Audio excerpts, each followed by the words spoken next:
Good evening, and welcome back to another journey into the ancient world. Tonight we're venturing deep into Greek mythology to explore one of its most compelling, most tragic, and perhaps most human stories. The tale of Prometheus, the titan who defied the king of the gods himself, who stole the very essence of civilization and gave it freely to humanity, and who paid a price so terrible that it echoes through eternity. Get comfortable. Settle in. Maybe dim the lights. Close your eyes if you'd like. Pour yourself something warm if you need it. And let me know in the comments where you're watching from and what time it is there. It's always wonderful to see this community spread across the world, united by our love of these ancient tales. Tonight's story is long, winding, and rich with detail, so relax and let the narrative wash over you like waves against an ancient shore. Picture, if you will, the world as the ancient Greeks imagined it. A world where the boundaries between earth and heaven were thinner than we might think, where gods walked among mortals, sometimes in disguise, sometimes in all their terrible glory, where every mountain peak might be the dwelling place of a nymph, every stream the home of a naiad, every thunder crack the voice of Zeus himself, expressing his displeasure. This was a world alive with divine presence, dangerous and beautiful in equal measure. And yet, for all their closeness to the gods, the Greeks understood something fundamental about the relationship between divine and mortal. There was a hierarchy. There were boundaries. The gods were meant to be honored, worshipped, feared. Mortals were meant to know their place, to accept their limitations, to understand that they existed on a fundamentally different plane from the immortals who shaped their fates. Which makes Prometheus all the more remarkable, because he was a being who refused to accept these boundaries, who looked at the suffering of creatures far beneath his station and decided that their welfare mattered more than divine decree, who saw the future, understood the consequences of his actions, and chose compassion over self-preservation anyway. Before we begin, let me just say this. The myth of Prometheus is not just a story about gods and titans. It's a story about the price of compassion, the cost of knowledge, the weight of foresight, and the terrible burden of seeing what others cannot see. It's about sacrifice and suffering, about creation and consequence.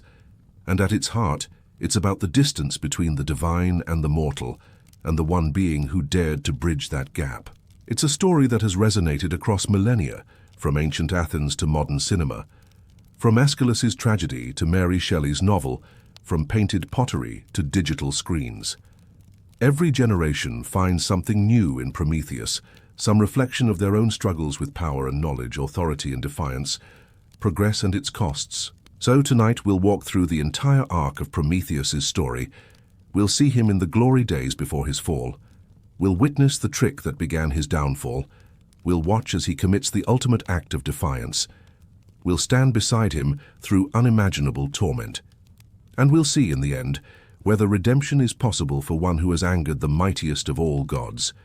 This is the story of Prometheus, the forethinker, the firebringer, the friend of man.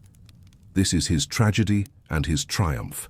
Let's begin where all great Greek myths begin, in a time before time, when the world was young and the gods were still sorting out their kingdom. Long before Zeus ruled from golden Olympus, before the familiar gods of Greek legend took their thrones, the world belonged to an older generation, the Titans. Born from Gaia, the earth herself, and Uranus, the endless sky, these primordial beings were the first divine rulers of the cosmos.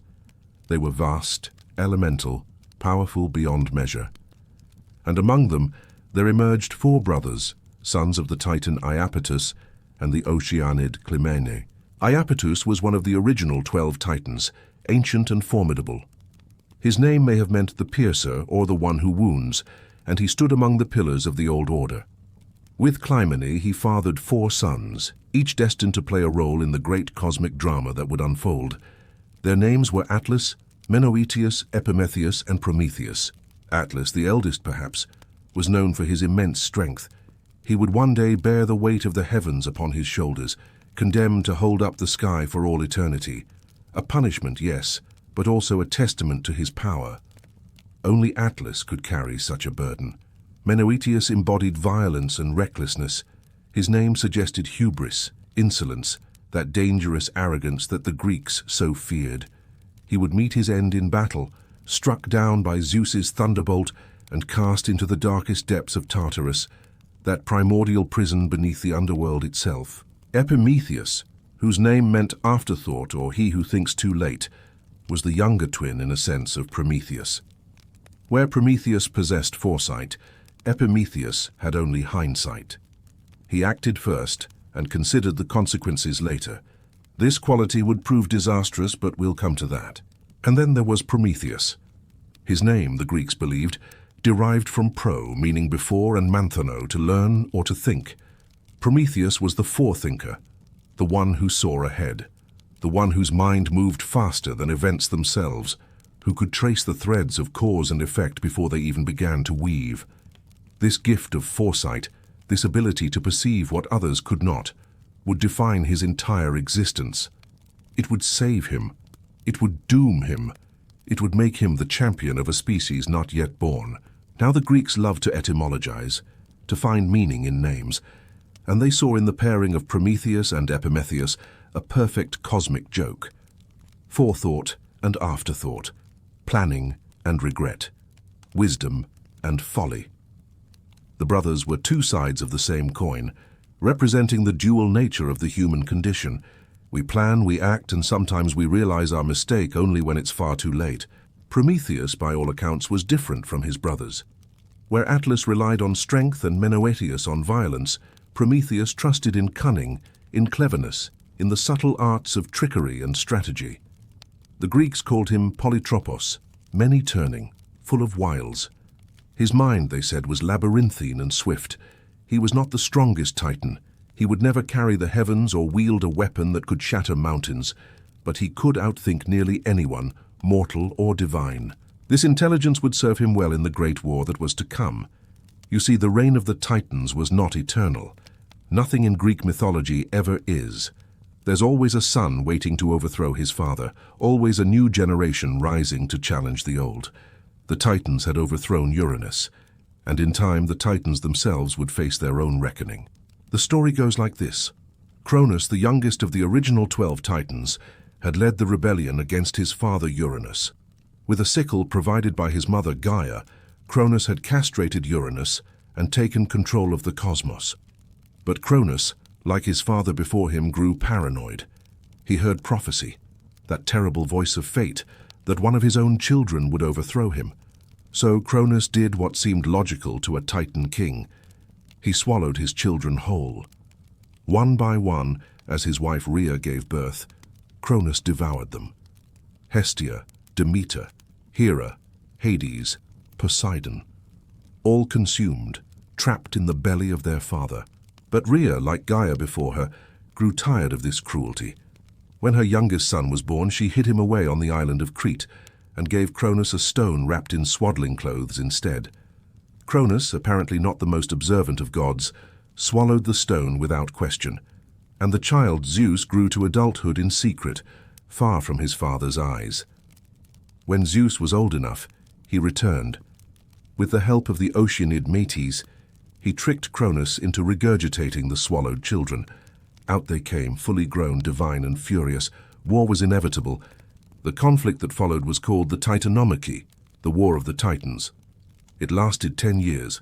10 full years of cosmic battle, gods against titans, the new order against the old. 10 years where the very fabric of reality seemed to strain under the weight of divine warfare. Imagine the scale of this conflict. These were not mortal armies clashing with bronze and iron. These were beings of elemental power, each capable of reshaping landscapes with a thought, of calling down storms, or raising mountains or boiling seas.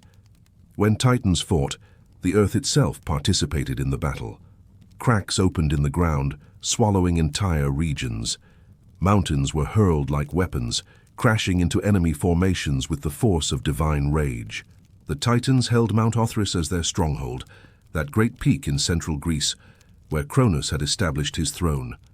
From there, they launched their assaults, confident in their primordial strength. They had ruled for countless ages. They were the children of earth and sky themselves. How could these upstart Olympians, these children barely grown, hope to match their power? But Zeus had advantages the Titans did not fully appreciate. He had freed the Cyclopes from Tartarus, those one-eyed smiths who had been imprisoned by Cronus. In gratitude, they forged weapons for the Olympians. For Zeus, they created the thunderbolt, that devastating lightning that could split the sky itself. For Poseidon, the trident, capable of shaking the earth and stirring the seas into fury. For Hades, the helm of invisibility, allowing him to move unseen through the battlefield.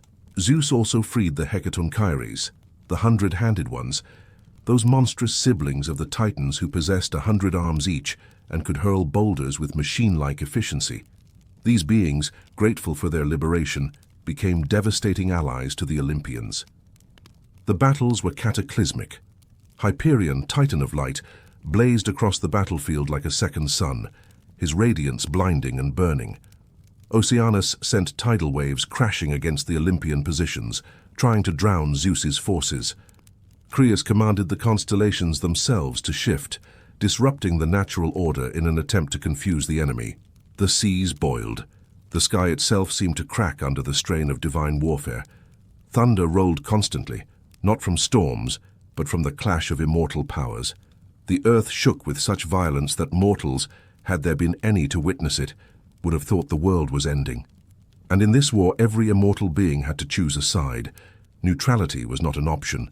The conflict was too vast, too all-consuming. You stood with the old order or the new. You defended Cronus's tyranny or embraced Zeus's promise of change. Prometheus, with his gift of foresight, saw what others could not. He perceived the shape of the future. He knew with the certainty of one who can trace the patterns before they form that Zeus would win. The Titans, for all their power, for all their primordial strength, fought with brute force alone. They relied on their might, their elemental fury, and they dismissed the value of strategy, of cunning, of tactical intelligence. Prometheus urged his fellow Titans to use their wits, to employ strategy and deception, to outthink the Olympians rather than simply try to overpower them. But the Titans, proud and ancient, brushed aside his sophisticated stratagems. They would not listen to counsel. They would win through strength or not at all. So Prometheus, ever the pragmatist, ever the forward thinker, made a choice that would set him apart from his generation. He sided with Zeus. Along with his brother Epimetheus and his mother, the Titaness Themis in some accounts, Prometheus went as a volunteer into the open arms of the Olympian cause. He offered his intelligence, his strategic mind, to Zeus's war effort. This was not betrayal in the traditional sense. It was pragmatism elevated to cosmic scale. Prometheus saw the future, and he chose to be on the winning side. Zeus, recognizing the value of having a Titan of such cunning in his camp, welcomed Prometheus gladly. And with Prometheus's advice, with his strategic insight, Zeus indeed triumphed. When the war finally ended, when the Titans lay defeated, Zeus showed no mercy to those who had opposed him. The Titans were rounded up and hurled into Tartarus, that shadowy pit at the bottom of the world, deeper even than Hades, where the screaming winds and eternal darkness would be their only companions. Cronus himself was imprisoned there, along with many of his brothers. Atlas, Prometheus's own brother, received a special punishment. He was condemned to hold up the sky, to bear the celestial sphere upon his shoulders forever, standing at the western edge of the world. Menoetius, as I mentioned, had been struck down by Zeus's lightning and cast into darkness. But Prometheus and Epimetheus were spared. Not only spared, but honored. They had fought for Zeus, and Zeus rewarded loyalty. They were allowed to remain in the upper world, to dwell among the new order of gods. Prometheus, in particular, was welcomed into Zeus's inner circle. The king of the gods valued the Titan's intelligence, his quick wit, his ability to see 10 moves ahead. Prometheus became something of a counselor, a trusted voice in the halls of divine power. For a time all seemed well. The war was over. Order had been established. Zeus ruled from Mount Olympus with his siblings at his side. The world was at peace. But peace, in Greek mythology, is always temporary. And Prometheus, despite his position, despite his favor with Zeus, carried within him a quality that would prove both his greatest virtue and his ultimate downfall. He cared too much. He possessed, to put it simply, compassion. And compassion when directed toward beings beneath your station. toward creatures meant to worship and obey, is a dangerous thing in the eyes of gods. Which brings us to the creation of humanity, the mortals, the small, fragile, fleeting things that would become the center of Prometheus's universe and the cause of all his suffering. After the Titanomachy, after the world had been reshaped under Olympian rule, Zeus looked upon the earth and saw that it was empty. Oh, there were plants and minerals, seas and mountains, the wild, untamed landscape of a new world. But there was no life, no creatures to populate this domain, no beings to acknowledge the gods, to offer worship, to make the divine feel well divine. Zeus decided that the world needed inhabitants, creatures of all kinds, from the smallest insect to the largest beast. And for this monumental task, he turned to Prometheus and Epimetheus. Perhaps he saw it as a test of their loyalty. Perhaps he simply recognized their aptitude for such work. Either way, the two Titan brothers were given a sacred charge: create life, fill the world, shape the creatures that would crawl and walk and fly and swim upon this earth. Epimetheus, true to his nature, was enthusiastic. He wanted to begin immediately. "Let me distribute the gifts," he said to his brother. "Let me allocate the qualities and characteristics to all these new creatures. You can inspect my work afterward." Prometheus, who should perhaps have known better given his brother's track record, agreed, and so Epimetheus set to work with great energy and very little foresight. To the creatures of the earth, Epimetheus gave gifts. Beautiful, useful, practical gifts. To some he gave thick fur, so they might endure the winter cold. To others he gave scales, armored protection against tooth and claw. He gave speed to the deer, so they could flee from predators. He gave strength to the lion, so it could hunt. He gave claws and sharp teeth to the bear, wings to the birds, so they could soar above danger, shells to the turtles, venom to the serpents, cunning to the fox, size to the elephant. On and on Epimetheus went, distributing these divine gifts with abandon, marveling at his own creativity. He gave gills to the fish so they could breathe underwater. He gave the chameleon the ability to change its color. He gave the eagle its keen sight. Every creature received something, some advantage, some way to survive and thrive in this new world. And then Epimetheus came to the last creation, humanity, man. And he discovered, with the sinking realization that defines all afterthought, that he had nothing left to give. All the gifts had been distributed. Humans stood before him naked, unprotected, soft-skinned and vulnerable.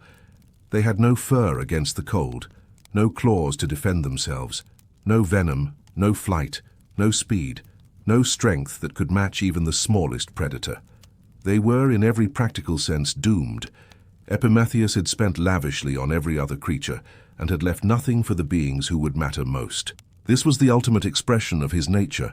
Act first, regret later. He had been so excited, so caught up in the creative process, that he'd failed to plan, failed to save anything for the final creation. When Prometheus came to inspect his brother's work, he saw immediately what had happened. And he saw, too, the terrible fate that awaited these poor humans. Without gifts, without natural defenses, they would not survive. They would freeze in winter. They would starve. They would fall prey to every beast with tooth or claw. The world Epimetheus had populated was beautiful and varied, but it was also merciless toward those who could not defend themselves. Prometheus looked at these naked, shivering, helpless creatures, and something stirred within him. Perhaps it was pity, perhaps it was guilt, seeing his brother's mistake and feeling responsible, or perhaps it was something deeper, a recognition, a kinship. These humans, weak as they were, possessed something, a spark, a potential. They had intelligence, or at least the capacity for it. They could learn, they could adapt, they could think, plan, dream. In some versions of the myth, it was Prometheus himself who shaped humanity from clay and water, molding them in the image of the gods. He mixed earth and rain and formed figures, and the goddess Athena breathed life into them, giving them souls. In other versions, the gods collectively had created humans, but it was Prometheus who took special interest in them, who saw in them not just worshippers, but something worth protecting. Either way, Prometheus made a choice that would define the rest of his existence. He decided to be humanity's champion, their benefactor, their guardian. He would give them what Prometheus could not. He would find a way to help them survive in this harsh and beautiful world. Now Zeus was not entirely pleased with humanity, even before Prometheus got involved. The king of the gods saw mortals as useful, certainly. They could worship the gods, build temples, offer sacrifices, but they were also meant to be humble, subordinate, weak. They existed to serve and glorify the divine, not to rival them. The relationship was meant to be clear. Gods above, humans below. Gods powerful and eternal, humans fragile and fleeting. Zeus demanded that the mortals prove their devotion through sacrifice, regular offerings, the slaughter of animals, the burning of meat, the smoke rising to the heavens as tribute to divine power. And here is where the first real conflict began. Here is where Prometheus's cleverness and Zeus's pride collided for the first time. There came a time early in humanity's existence when the gods and mortals gathered at a place called Mecone. This was a settlement, later identified with Sicyon, a city in the northern Peloponnese, though in the misty time of myth, it was simply a place where the boundaries between divine and mortal were being negotiated. At Mecone, a crucial question was to be settled. When humans sacrificed animals to the gods, how should the victim be divided? What portion belonged to the immortals, and what portion could the mortals keep for themselves? This might seem like a trivial matter, but in the ancient world, sacrifice was the primary means of communication between humanity and the divine. It was how mortals showed respect, how they asked for favor, how they maintained the relationship with the gods. And it was also, let's be honest, expensive. A whole ox was a significant offering. If every sacrifice required giving the entire animal to the gods, then only the wealthy could afford to worship regularly. The poor would be shut out of divine favor entirely. Prometheus understood this. He understood that humanity, weak and struggling as they were, needed every scrap of food they could get, and he understood too that the gods didn't actually need the meat. They were immortal, sustained by nectar and ambrosia. The sacrifice was symbolic, not nutritional, so Prometheus saw an opportunity, a chance to help his mortal charges while satisfying the gods, or at least appearing to satisfy them. The assembly was held. Zeus was present, magnificent and terrible king of gods and men. The gathered mortals watched nervously. Prometheus stepped forward and offered to slaughter a great ox and divide it into 2 portions. Zeus, he said, could choose whichever portion he preferred for the gods, and humanity would keep the other. Now, what Prometheus did next was either brilliantly subversive or monumentally foolish, depending on your perspective. He divided the ox with cunning and care, creating 2 offerings that were not what they appeared to be. For the first offering, Prometheus took all the bones of the ox, bare, inedible bones with no nutritional value whatsoever, but he arranged them carefully and wrapped them completely in shining, glistening fat. The fat caught the light. It looked rich and appealing. From the outside, this pile appeared to be the better choice, full of succulent richness. For the second offering, Prometheus took all the good meat, all the edible flesh, the organs, the nutritious parts, everything a hungry human would need to survive. But he wrapped it all up in the ox's stomach, the paunch, which was grotesque and uninviting. It looked terrible, unappetizing, like the worse of the 2 options. Then Prometheus, with a perfectly straight face, invited Zeus to choose whichever pile he wanted for the gods. Now here's where the story gets interesting, because the sources disagree on what happened next. And that disagreement reveals something profound about Greek theology. In one version, Zeus was genuinely fooled. The king of the gods, dazzled by the shining fat, chose the pile of bones only to discover the deception when he unwrapped it. His rage was immediate and terrible. But Hesiod, our earliest source for this tale, tells it differently. Hesiod says that Zeus saw through the trick immediately. Zeus, whose wisdom is eternal, whose mind encompasses all, recognized Prometheus's deception. But he chose the pile of bones anyway. He played along with the ruse, and why? Because it gave him an excuse. Zeus knew that if he allowed himself to be tricked, he could justifiably be angry at humanity. He could claim to have been wronged. He could punish them. And that's exactly what he did. He chose the bones wrapped in fat, knowing full well what they were. and then he used the deception as pretext for vengeance. This version is darker, more psychologically complex. It suggests that Zeus wanted a reason to hurt humanity, that he was looking for justification to put mortals in their place. The trick at Mecone wasn't really about Prometheus fooling Zeus. It was about Zeus using Prometheus's cleverness as an excuse for divine cruelty. Either way, the outcome was the same. From that day forward, the practice of sacrifice was established. When Greeks burned offerings to the gods, they burned the bones wrapped in fat. The smoke rose to the heavens, and the gods inhaled it, accepting their portion. Meanwhile, the mortals kept the meat for themselves, roasting it, eating it, surviving. It was a victory for humanity. A small one, perhaps, but significant. Prometheus had secured for them the sustenance they needed. He had established a system where worship didn't mean starvation. But Zeus was not pleased. Not at all. The king of the gods looked down at mortals and decided that if they were going to be clever, if they were going to benefit from Prometheus's tricks, then they needed to be reminded of their place. They needed to understand that defying the gods, even indirectly, came with consequences. So Zeus took from humanity something essential, something they desperately needed. He hid away the secret of fire. In some versions of the myth, humans had already possessed fire, but Zeus in his anger took it away from them. In other versions, fire had never been given to mortals in the first place, Zeus keeping it as an exclusive divine privilege. Either way, the result was the same. Humanity was plunged into cold and darkness. Without fire, humans could not cook their food. Without fire, they could not warm themselves through winter. Without fire, they could not work metal, could not shape tools, could not light the night. They huddled in caves, eating raw meat, freezing in the dark, barely surviving. They had the sacrifice now, yes, but what good was meat if you couldn't cook it properly? What comfort was there in life when every night was black and every winter a brush with death?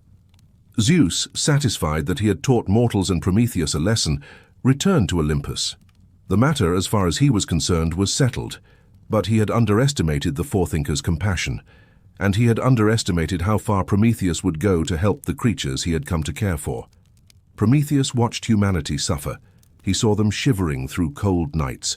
He saw them struggling to survive in a world that had been made deliberately harder by divine punishment, and he could not bear it.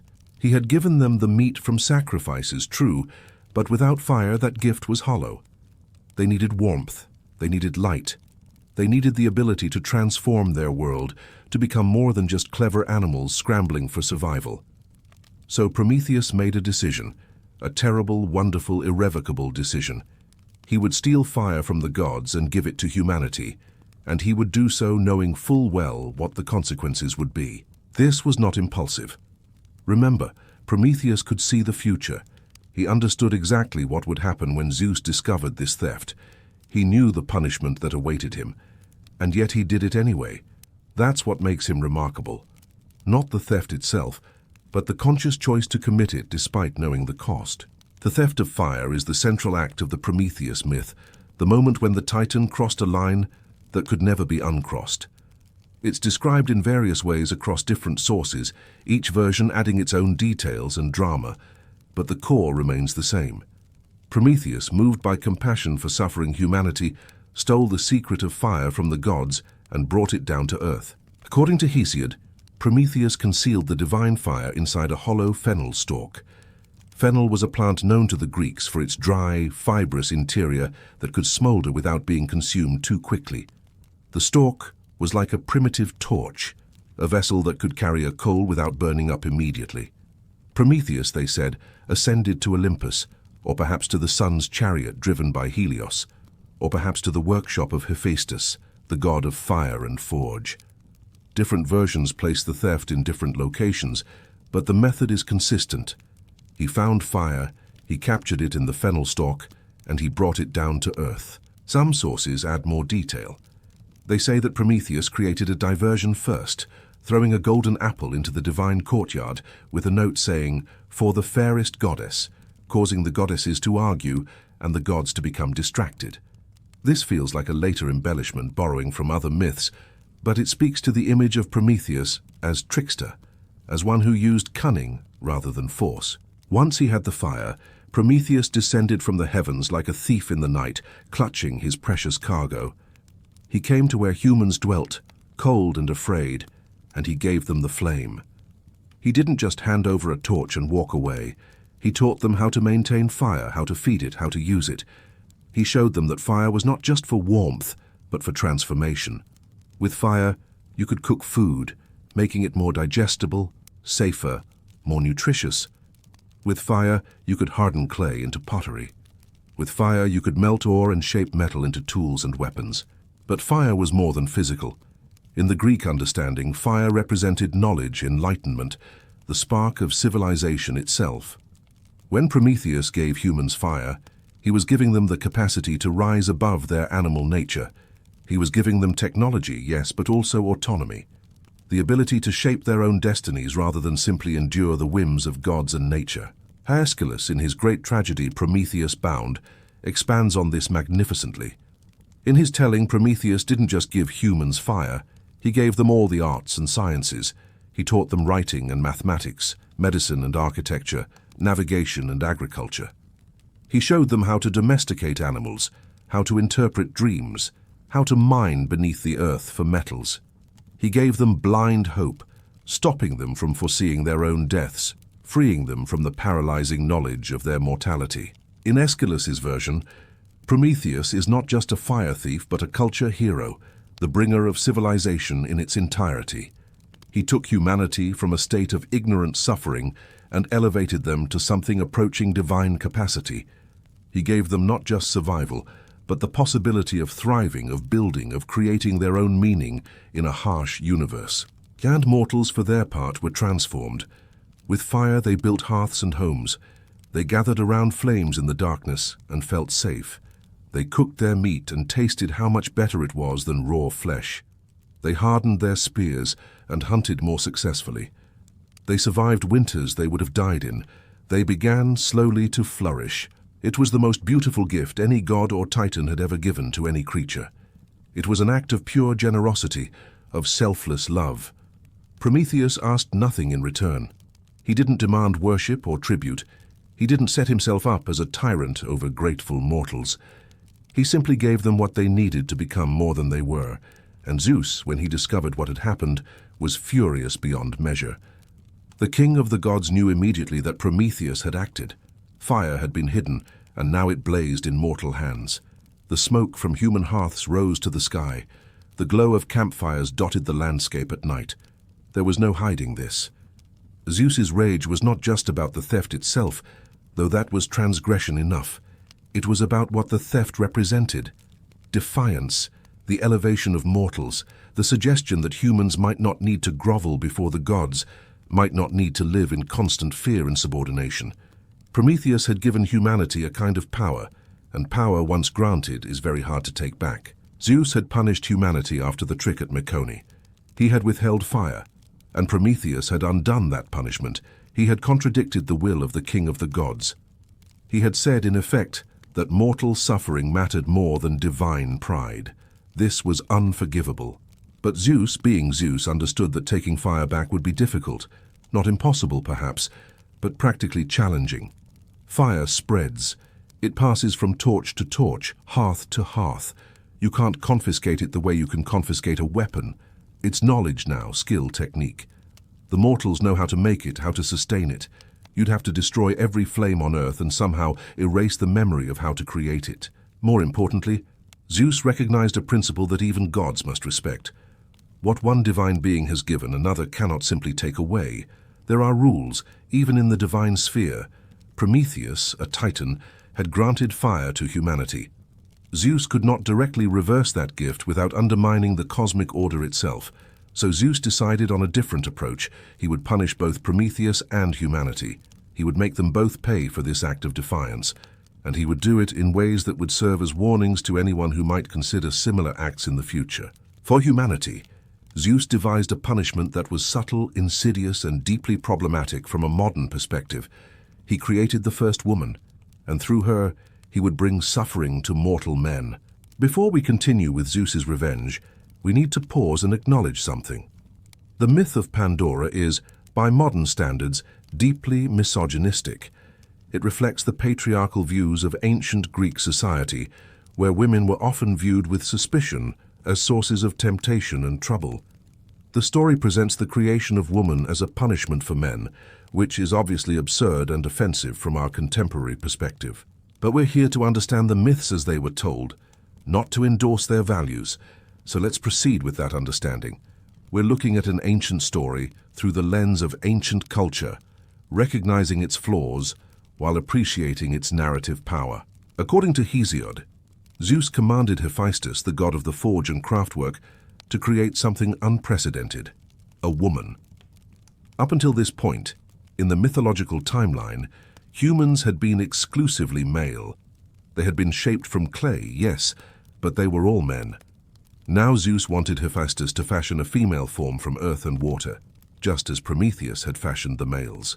Hephaestus obeyed. He mixed clay and sculpted a figure of breathtaking beauty. The form was perfect, lovely to behold, designed to be irresistible. Then the other gods were summoned to contribute.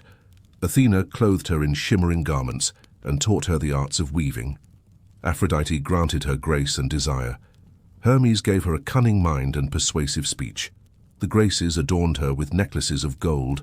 The Hours crowned her with flowers. But these were not entirely blessings. The gifts came with a darker purpose. Hermes also gave her a shameless mind and a deceitful nature. She was beautiful, yes, but that beauty was a trap. She was charming, but that charm was a weapon. She was designed to be welcomed into human homes and then to bring destruction from within.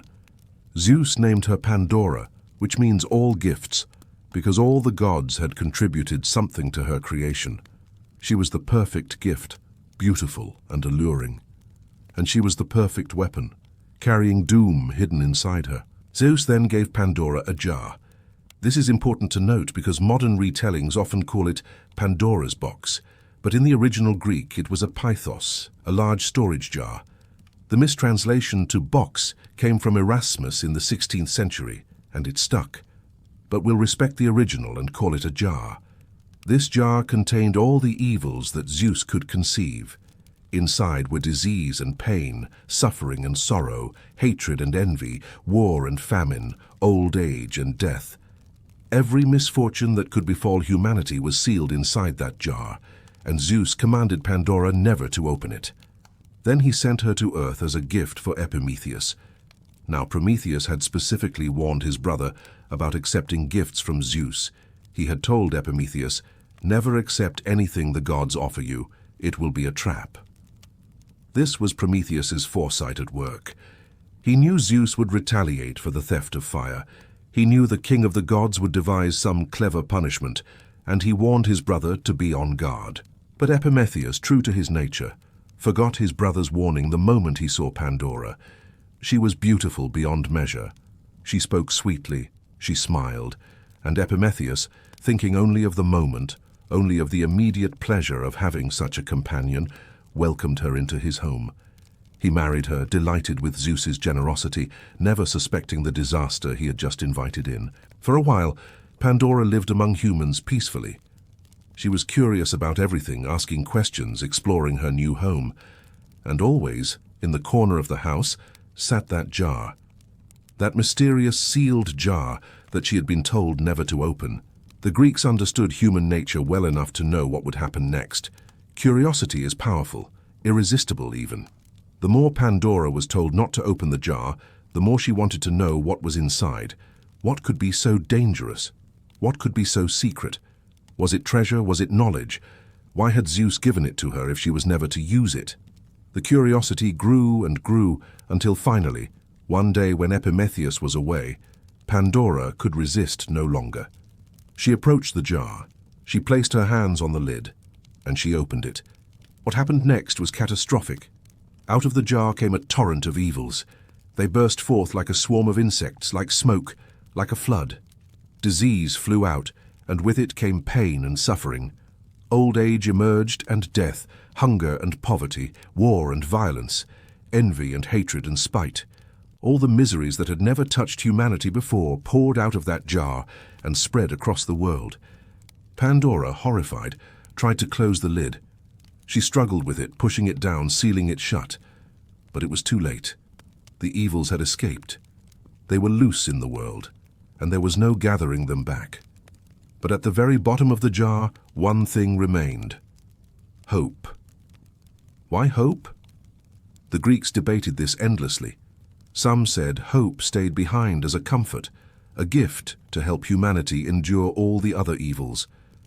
As long as hope remained, mortals could survive suffering. They could endure disease and death and sorrow because they could hope for better days, hope for healing, hope for justice. Others interpreted it more darkly. They said hope remained in the jar as another curse. Hope is the thing that keeps you going even when you should give up. Hope is what prolongs suffering, what makes you endure when death might be a mercy. In this reading, Zeus trapped hope in the jar so that humans would always keep struggling, always keep suffering, never able to simply surrender and find peace. Either way, the result was the same. Humanity, which had been given fire and all the gifts of civilization by Prometheus, now had to contend with every possible misery. The world became harder, crueler, more dangerous. Men aged and died. They fell sick. They fought wars. They suffered in ways they never had before. And all of this, Zeus declared, was because Prometheus had stolen fire. This was the price humanity paid for that gift. Knowledge and light came with suffering and death. Civilization and culture came with war and disease. It was Zeus's way of saying, you wanted to rise above your station. You wanted the gifts of the gods? Fine. But you'll also taste the curses that come with them. But Zeus wasn't done. He had punished humanity. Now it was time to punish Prometheus himself. And for the Titan who had dared to defy him, Zeus had something special in mind, something that would last forever, something that would serve as a warning to any being, mortal or divine, who thought they could oppose the king of the gods and walk away unscathed. Prometheus knew it was coming. Of course he did. He was the forethinker, the one who saw ahead. He knew from the moment he stole the fire what Zeus would do. He knew there would be consequences. He knew the king of the gods would not let this transgression go unpunished. And yet he had done it anyway, for humanity, for the weak and struggling mortals he had come to love. But knowing punishment is coming and experiencing it are two very different things. Zeus summoned Hephaestus once more. The smith god had already created Pandora at Zeus's command. Now he was given another task, one that would pain him far more. He was to bind Prometheus in chains, and not just any chains, unbreakable chains. Chains forged from adamantine, that mythical, indestructible substance harder than diamond, impossible to escape. Hephaestus, to his credit, was reluctant.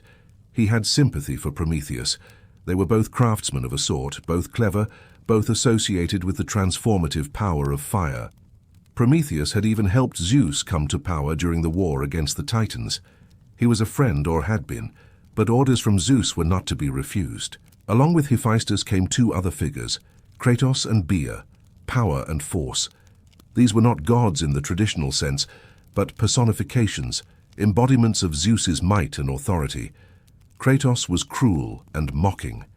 He berated Hephaestus for his hesitation, reminded him that Prometheus had committed a crime, that he deserved this punishment.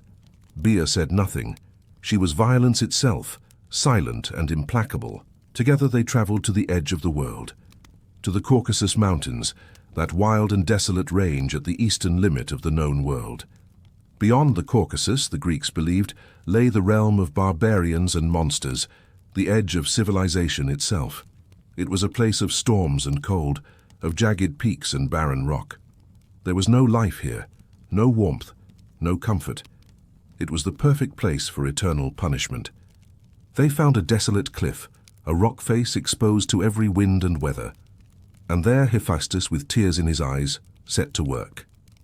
He drove stakes through Prometheus's wrists and ankles, pinning him to the stone. He wrapped the adamantine chains around the Titan's body, securing him so tightly that no movement was possible. He drove a wedge through Prometheus's chest, anchoring him to the mountain itself. The pain must have been unimaginable, but Prometheus did not beg. He did not plead for mercy. He endured the binding in silence, his eyes fixed on some distant point, some future that only he could see. Kratos mocked him throughout. Where are your mortal friends now, forethinker? Where is their gratitude? Can they help you? Can the fire you gave them melt these chains? But Prometheus said nothing. He had made his choice. He had known the cost, and he would bear it.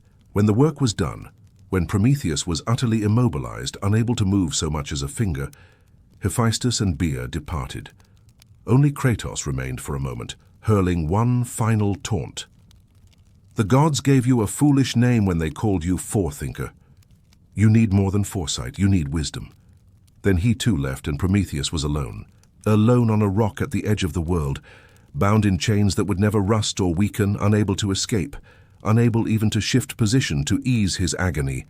He could not sleep, for Titans do not sleep. He could not die, for he was immortal. He could only endure.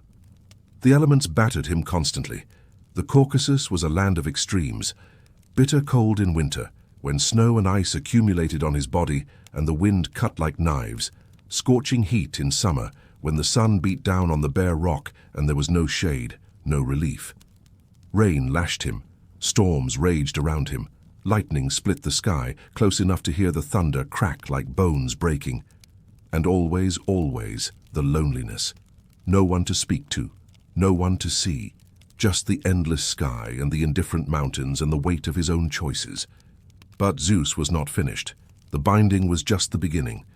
For Zeus had decided that Prometheus's punishment needed to be active, not merely passive. It needed to be a daily reminder of his crime. It needed to hurt. So Zeus sent an eagle. The Caucasian eagle, they called it. A massive bird, some said, with bronze feathers. Others claimed it was born from the monsters Typhon and Echidna. In some accounts, Hephaestus had constructed it as an automaton, a mechanical torture device that would never tire, never feel mercy. This eagle was given a single task. Every day at the same time it was to fly to the rock where Prometheus hung. It was to land upon the Titan's helpless body, and it was to peck out his liver. The liver specifically. The Greeks believed the liver was the seat of emotion, of passion, of the vital force that animated living beings. It was the organ most connected to suffering and feeling. Attacking the liver was attacking the very core of Prometheus's capacity to experience pain. And so every day the eagle came. Prometheus would hear its wings first, the distant beat growing louder, and he would know what was coming. He would see it circle overhead, a dark shape against the sky. Then it would descend, talons outstretched, and land upon him. It would fix him with its cold, merciless eyes, and then it would tear into his flesh. The pain was indescribable. The eagle's beak was sharp as any blade, and it knew exactly where to strike.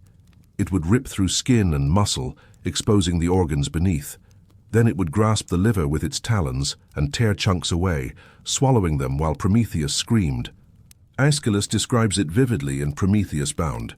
The eagle gorges itself on the Titan's liver, eating its fill while Prometheus writhes in agony, unable to defend himself, unable to do anything but suffer. The bird is methodical, taking its time, making the torture last. Only when it has eaten its fill does it finally depart, leaving Prometheus bleeding and broken on the rock. But here's the true horror of it. Prometheus is immortal. His body regenerates. By nightfall, his liver has grown back, whole and healthy. The wounds close, the flesh knits itself together, and by morning he is healed, ready for the eagle to return and do it all over again, every single day, for eternity. Or at least, that was Zeus's intention. The eagle became a constant presence in Prometheus's existence. He could measure time by its visits, day after day, month after month, year after year, the same suffering repeated endlessly without variation, without hope of respite. And there was no one to witness it, no one to tell him he was brave, that his sacrifice mattered, no one to comfort him or ease his pain. The mortals he had saved lived far away, on the other side of the world, building their cities and farms, cooking their food over fires they took for granted, never knowing or perhaps forgetting the price that had been paid for their comfort. Prometheus hung on his rock and endured, but he was not entirely forsaken. From time to time, visitors came to the Caucasus. They were rare, these visitors, but they brought with them the only relief Prometheus knew. the chance to speak, to interact, to remember that he was more than just a broken body on a rock. In Aeschylus's play, the daughters of Oceanus, the Oceanids, form a chorus. They fly to the rock on wings of sympathy, having heard Prometheus's cries echo across the world. They weep for him. They offer what comfort they can, though they cannot free him. They ask why Zeus is so cruel, why justice has become tyranny. Prometheus tells them his story. He explains that he helped Zeus gain power, that he sided with the Olympians in the war against the Titans. But when Zeus decided to destroy humanity and create a new race, Prometheus opposed him. He saved mortals from extinction. He gave them fire and all the arts, and for this he suffers. I am tortured here because I loved humanity more than I feared Zeus, he tells them, and they understand, even if they cannot help. Oceanus himself comes at one point, flying on a four-winged beast. He is an ancient god, pre-Olympian, respected even by Zeus. He offers to intercede, to plead Prometheus's case, to try to win his release. But Prometheus refuses. He knows it would do no good. Zeus's pride is too great. The king of the gods cannot afford to show mercy to one who has defied him so publicly. To release Prometheus would be to admit that the punishment was unjust, and Zeus will never do that. Save yourself, old friend, Prometheus says. Don't make Zeus angry at you too. Then comes Io. Poor, suffering Io, another of Zeus's victims. She is a mortal woman whom Zeus lusted after. Hera, Zeus's wife, discovered the affair, and in her jealous rage transformed Io into a cow. Or in some versions, Zeus transformed her himself to hide her from Hera. Either way, Io is now a beast, tormented by a gadfly sent by Hera to sting her constantly, driving her mad with pain, forcing her to wander the earth without rest. She stumbles upon Prometheus's rock, delirious and desperate. She sees the Titan and recognizes a fellow sufferer. They talk, two beings tortured by the gods, sharing their miseries. Prometheus, with his gift of foresight, tells Io her future. He describes the long, painful journey she will endure, the lands she will cross, the rivers she will ford, but he also tells her that her suffering will eventually end. She will reach Egypt, where Zeus will restore her to human form with a gentle touch. And from her will come a line of descendants, including one who will be the greatest hero of all, a man who will, in time, free Prometheus himself from his chains. This prophecy is the first hint that Prometheus's punishment, though meant to be eternal, might not actually last forever. But when will this hero come? Prometheus doesn't say. It could be generations. It could be centuries. Time, for an immortal, is a strange and fluid thing. Io departs, driven on by the gadfly, and Prometheus is alone again. Alone with his pain and his thoughts and his unshakable conviction that what he did was right. And here's something crucial about Prometheus that elevates him from mere victim to tragic hero. He is not broken by his suffering. He remains defiant. When Hermes, Zeus's messenger, comes to the rock and demands that Prometheus reveal a secret, the Titan refuses. You see, Prometheus possesses knowledge that Zeus desperately wants. There is a prophecy, known to Prometheus through his mother Themis, that Zeus will one day father a son who will overthrow him, just as Zeus overthrew Cronus, just as Cronus overthrew Uranus. The cycle of divine succession threatens to continue, but there's a way to avoid it. Zeus must not sleep with a particular woman, for she is the one destined to bear this dangerous child. Zeus knows there's a prophecy. He knows the danger exists, but he doesn't know which woman to avoid. And Prometheus knows. Prometheus knows the secret that could save Zeus's throne. Hermes comes and demands the information. Tell Zeus what he wants to know, Hermes says, and he will ease your suffering. Continue to defy him, and your punishment will grow worse. Prometheus laughs. Laughs. Even through the pain, even with the eagle's next visit approaching, he laughs at the threat. Tell Zeus, he says, that I will never reveal the secret. He can do his worst. I have already suffered the worst he can devise. I am not afraid. And Zeus, infuriated by this continued defiance, makes good on Hermes' threat. He summons a great storm. Lightning splits the rock, thunder shakes the mountain. The earth opens beneath Prometheus, and he is cast down into Tartarus, that lowest pit of torment, along with the rock he is chained to. Now he suffers in darkness as well as pain, buried beneath the world, forgotten by all but the gods. Time passes. How much time? The sources don't agree. Some say it was 30 years, others say 30,000. In the realm of myth, specific numbers matter less than the sense of vastness. It was a very, very long time. Long enough for mortals to build entire civilizations. Long enough for heroes to be born, to live, to become legends. And always through all of it, Prometheus endured, chained, tortured, defiant, refusing to bend, refusing to beg, knowing that he had done the right thing, and that no amount of suffering could make it wrong. But even eternal punishments sometimes come to an end.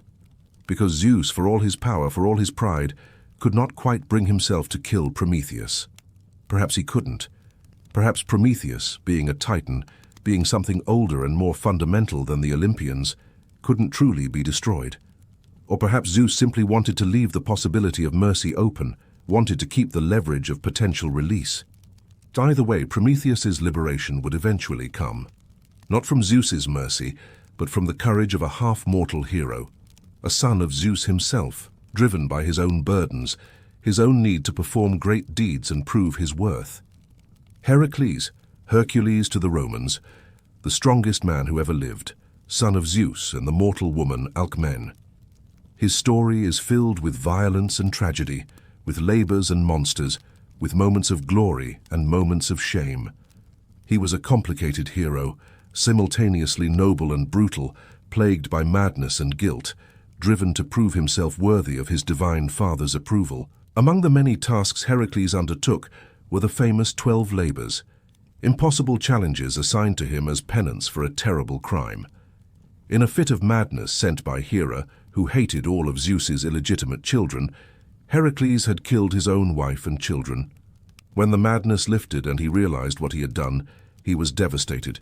He sought purification, redemption, some way to atone for the horror he had committed. The oracle at Delphi told him to serve King Eurystheus for 12 years and complete whatever labors the king assigned him. Only then could he find peace. And Eurystheus, urged on by Hera, devised tasks that should have been impossible. Slay the Nemean lion, destroy the Hydra, capture the Golden Hind, clean the Augean stables, on and on, each labor more difficult than the last. One of these labors was to retrieve the golden apples of the Hesperides. These apples grew in a garden at the western edge of the world, tended by nymphs and guarded by a 100-headed dragon named Ladon. The apples were a wedding gift from Gaia to Hera, and they granted immortality. Stealing them would be an act of supreme daring, bordering on sacrilege. Heracles knew he couldn't simply walk into the garden and take the apples. He needed help, and he knew that Atlas, the titan who held up the sky, was the father of the Hesperides. Atlas would know how to get the apples. So Heracles journeyed to the far west, to the place where Atlas stood, bearing the weight of the heavens on his shoulders. The route to Atlas took Heracles through the Caucasus Mountains, and there on a desolate peak he came upon a sight that stopped him in his tracks. A man, or what had once been a man, chained to a rock. The figure was emaciated, scarred, covered in wounds. And as Heracles watched, a massive eagle descended from the sky, landed on the prisoner, and began to tear into his flesh. The screams echoed across the mountains. Heracles was not easily moved to pity. He had seen suffering, he had caused suffering, but there was something about this scene that struck him, the helplessness of the victim, the cruelty of the torture, the daily repetition of agony. He called out, "Who are you?" And Prometheus, through the pain, managed to answer, "I am Prometheus, Titan, benefactor of humanity, and I am being punished by Zeus for giving mortals the gift of fire." Heracles understood immediately. He had heard the stories. Every Greek knew of Prometheus, the firebringer, the friend of man, and every Greek owed him a debt, whether they acknowledged it or not. "This is unjust," Heracles said, and perhaps it was the first time in all his long punishment that Prometheus heard anyone declare his suffering unfair. Heracles raised his bow. He was famed for his archery, as much as for his strength. The bow had been a gift from Apollo, and Heracles had dipped his arrows in the poison of the Hydra, making them deadly even to immortals.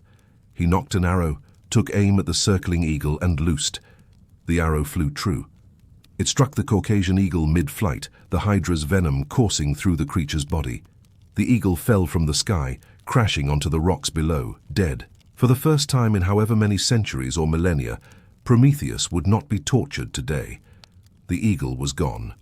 The daily agony had been interrupted, but he was still chained. And Heracles, for all his strength, could not break adamantine bonds. He was strong enough to hold up the sky briefly when he traded places with Atlas later in his journey, but these chains were divine. They required divine permission to break. Heracles looked at Prometheus. "I will ask my father for permission to free you. If Zeus allows it, I will return and break these chains." It's said that Prometheus, using his foresight, told Heracles valuable information for his quest. He advised the hero not to retrieve the apples himself, but to have Atlas fetch them while Heracles held the sky temporarily. This advice proved crucial to Heracles' success. Heracles completed his labor and returned to Eurystheus, and then, using his status as Zeus's son, he petitioned the king of the gods. "Father," he said, "I have slain the eagle that tormented Prometheus. Let me free him. His punishment has been long enough. It serves no purpose now. It only demonstrates your power to be cruel. Let me show the world that you can be merciful as well." Zeus, it turned out, was not entirely opposed to this idea. Centuries had passed since Prometheus's defiance. The theft of fire was ancient history. Humanity had proven itself capable with the gift, building civilizations, worshipping the gods properly. The point had been made, and there was too the matter of that prophecy, the secret Prometheus held. Zeus still wanted it. So Zeus agreed, but with conditions. Prometheus could be freed, but he had to wear a ring forever. A ring containing a fragment of the rock from the Caucasus, embedded with a small piece of adamantine chain. This way, Zeus declared, Prometheus would technically still be bound to the rock. The punishment would continue in symbolic form. Zeus's decree of eternal bondage would be maintained even as the Titan was physically liberated. Heracles returned to the Caucasus. He found Prometheus still chained, still waiting, and with his tremendous strength, Heracles broke the chains. The bonds that had held the Titan for so long shattered under the hero's grip. Prometheus stood, free for the first time in ages. But there was one problem. Prometheus was still immortal. His body would still regenerate, and Zeus's eagle was dead. There needed to be some formal exchange, some transfer of the curse, to truly end the punishment. Here the myth brings in Chiron, the wisest and noblest of the centaurs. Chiron was a teacher, a healer, revered by gods and mortals alike, but he had been wounded by one of Heracles' hydra-poisoned arrows by accident, and the wound could not heal. The pain was unbearable and unending. Chiron, despite being immortal, longed for death. He wished to escape the agony of the incurable wound. So an arrangement was made. Chiron would take Prometheus's place in immortal suffering, and in exchange he would be allowed to die. His immortality would transfer to Prometheus, or perhaps more accurately, Prometheus's curse of eternal torment would transfer to Chiron, and Chiron would find release in death. It was a bargain born of two kinds of suffering meeting and finding a mutual solution. Chiron descended to the underworld, finally at peace, and Prometheus walked free, bearing only the ring as a reminder of his punishment. In some versions, Prometheus immediately revealed the secret to Zeus. The woman he must not sleep with was Thetis, a sea nymph. If Zeus fathered a child with her, that child would overthrow him. Zeus, grateful for this information, married Thetis off to Peleus, a mortal king. And from that union came Achilles, greatest of Greek heroes, but not a threat to Zeus's throne because his father was mortal. In other versions, Prometheus never revealed the secret at all. He simply went free, and Zeus had to figure it out on his own or learn it from elsewhere. Either way, Prometheus was liberated. He returned to the world, ancient and scarred but unbowed. He had endured what should have broken him and had remained true to his principles. He had suffered for humanity's sake and had never regretted his choice. The Greeks, in the centuries that followed, sometimes wondered about Prometheus. They placed him among the stars, some said, as the constellation Hercules, though others said it was the kneeling figure of the Titan himself. The eagle became the constellation Aquila. The arrow that slew it became Sagitta. Up in the heavens, the story played out every night, a reminder etched in starlight. But what did it all mean? This tale of defiance and punishment, of suffering and liberation? Why did it endure? Why did it matter? Every culture has its stories about how humans acquired fire, or knowledge, or the arts of civilization. The Sumerians had Enki, who brought wisdom to humanity despite the other gods' wishes.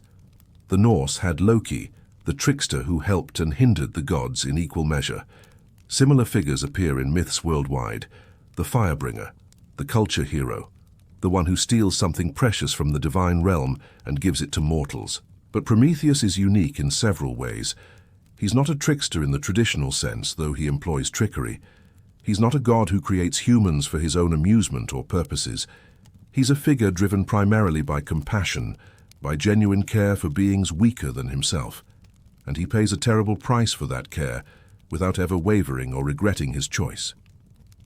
To the ancient Greeks, Prometheus represented several profound ideas, and these ideas evolved and deepened as Greek thought itself evolved through the centuries. In the earliest tellings, particularly in Hesiod's works from the 8th century BCE, the myth served as an explanation for why life is difficult. Before Prometheus's interventions, the story goes, humanity lived in a kind of golden age. They didn't have to work. Food grew freely. There was no sickness, no toil, no strife. But after Prometheus tricked Zeus and stole fire, Zeus punished humanity with Pandora and all the evils she released. This version presents progress as a double-edged sword. Yes, humans gained fire and the arts of civilization. They learned to cook and forge and build, but they also gained knowledge of death, disease, war, and suffering. The implication is clear. Advancement comes at a cost. Every benefit carries its shadow.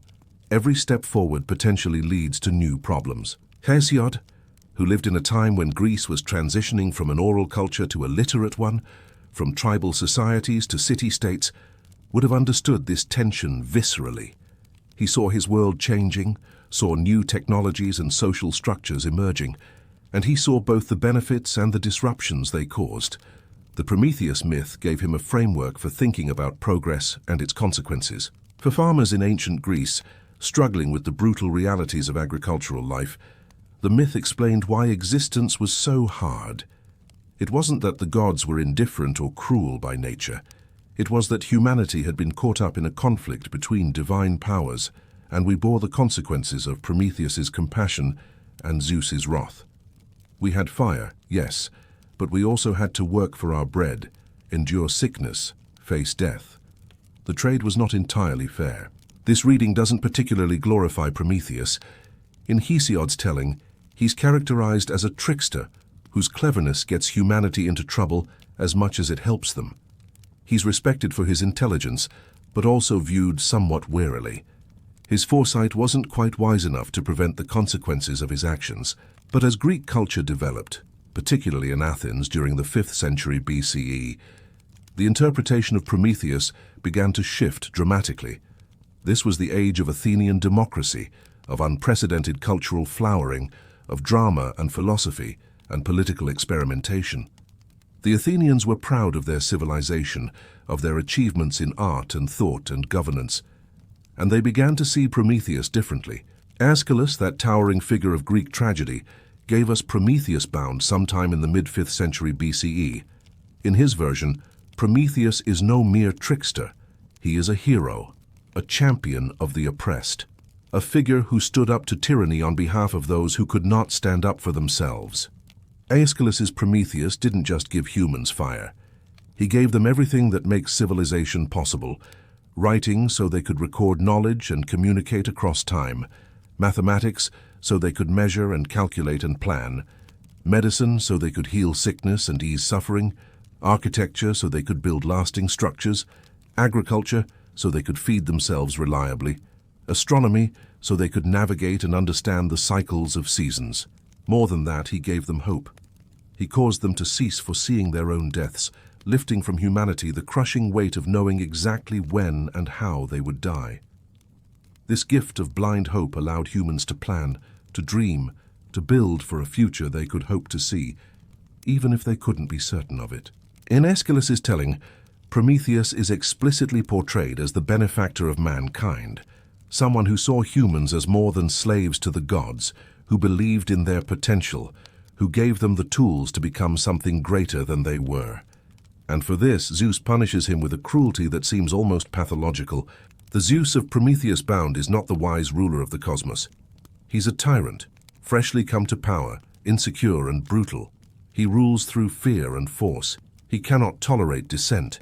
He punishes not just Prometheus, but anyone who shows sympathy for the Titan. He is, in short, everything the Athenian democracy defined itself against. This transformation is crucial. Aeschylus wrote at a time when Athens was experimenting with unprecedented forms of government, when citizens were questioning traditional hierarchies, when the idea that ordinary people could govern themselves was radical and new. In this context, Prometheus became a symbol of resistance to unjust authority, of the principle that might does not make right, that even the most powerful ruler can be opposed when he acts unjustly. The play asks uncomfortable questions. What makes authority legitimate? When does obedience become complicity? What price are we willing to pay for doing what we believe is right? These weren't abstract philosophical puzzles. For 5th century Athenians, living in a democracy that was constantly threatened by tyrannical neighbors, these were urgent, practical questions. Prometheus's defiance in the face of torture became a model for civic courage. He knew he would suffer. He suffered anyway. He refused to compromise his principles, even when torture would have been eased by submission. This was the kind of steadfastness the Athenians admired, the kind they tried to cultivate in their citizens. As Greek philosophy developed in the following centuries, thinkers found new depths in the Prometheus myth. Each philosophical school saw something different in the story, interpreted it through their own framework of thought. The sophists, those controversial teachers who questioned traditional values and taught rhetoric and persuasion, saw in Prometheus a justification for human autonomy. If humans had received all the arts and sciences from Prometheus, not from Zeus, then perhaps human knowledge and human invention were more important than divine will. Perhaps humans could and should rely on themselves rather than hoping for divine favor. This was a radical idea in a culture where piety and proper worship were considered essential to both personal and civic welfare. The sophists used the Prometheus myth to argue that humans made their own fate, that culture and civilization were human achievements, not divine gifts. Prometheus in this reading was the first sophist, the first to trust human intelligence over divine command. Plato, writing in the 4th century BCE, engaged with the myth in his dialogue Protagoras. In Plato's retelling, after Epimetheus had distributed all the natural abilities to the animals and left humans defenseless, Prometheus stole not just fire, but technical skill from Hephaestus and Athena. But this gift wasn't enough. Humans still couldn't live together peacefully. They had technology, but lacked political wisdom, the ability to govern themselves and form stable communities. So Zeus, in Plato's version, sent Hermes down with 2 more gifts: respect for others and a sense of justice. These were distributed to all humans, not just to a few, because communities cannot function if only some possess moral sense. This version of the myth becomes an argument for universal political participation, for the idea that every citizen has the capacity for moral and political judgment. Plato's Prometheus is less defiant, more integrated into a larger divine plan. The theft of fire is real, but it's part of a process that ultimately requires Zeus's cooperation.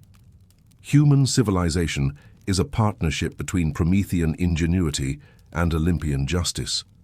It's a more conservative reading, one that validates both human achievement and divine authority. The cynics, those radical philosophers who rejected conventional society and lived as beggars and outsiders, had their own take on Prometheus. They admired his willingness to suffer for his principles, his indifference to comfort, his steadfast endurance. But they also saw the myth as a warning about the costs of civilization. All those gifts Prometheus gave humanity, all those arts and sciences, They had made life more complex, created new needs and dependencies, enslaved people to possessions and social conventions. From the Cynic perspective, Prometheus had done humanity a dubious favor. Fire led to cooked food, which led to more elaborate cuisines, which led to gluttony and the pursuit of pleasure. Metalworking led to weapons and war. Architecture led to palaces and inequality. The simple life of the early humans, naked and without technology, might actually have been preferable to the complicated, corrupt civilizations that followed. This is why the Cynics lived as they did, rejecting possessions, embracing poverty and simplicity. They were trying to return to a pre-Promethean existence, to shed the burdens that civilization had placed on humanity.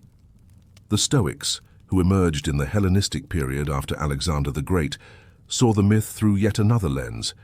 For the Stoics, what mattered most was virtue, living in accordance with nature and reason, accepting fate with equanimity.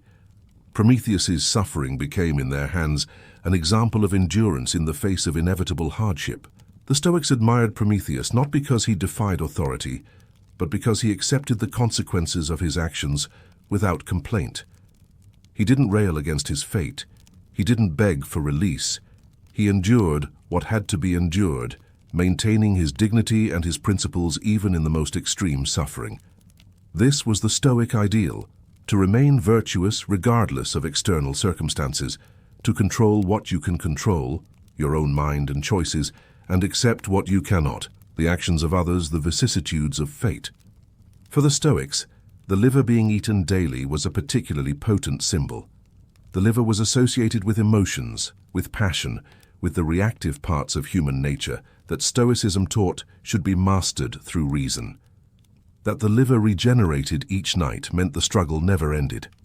You had to face your emotions, your pain, your challenges every single day, and every single day you had to choose virtue anew. There was no final victory, no point where the struggle was over.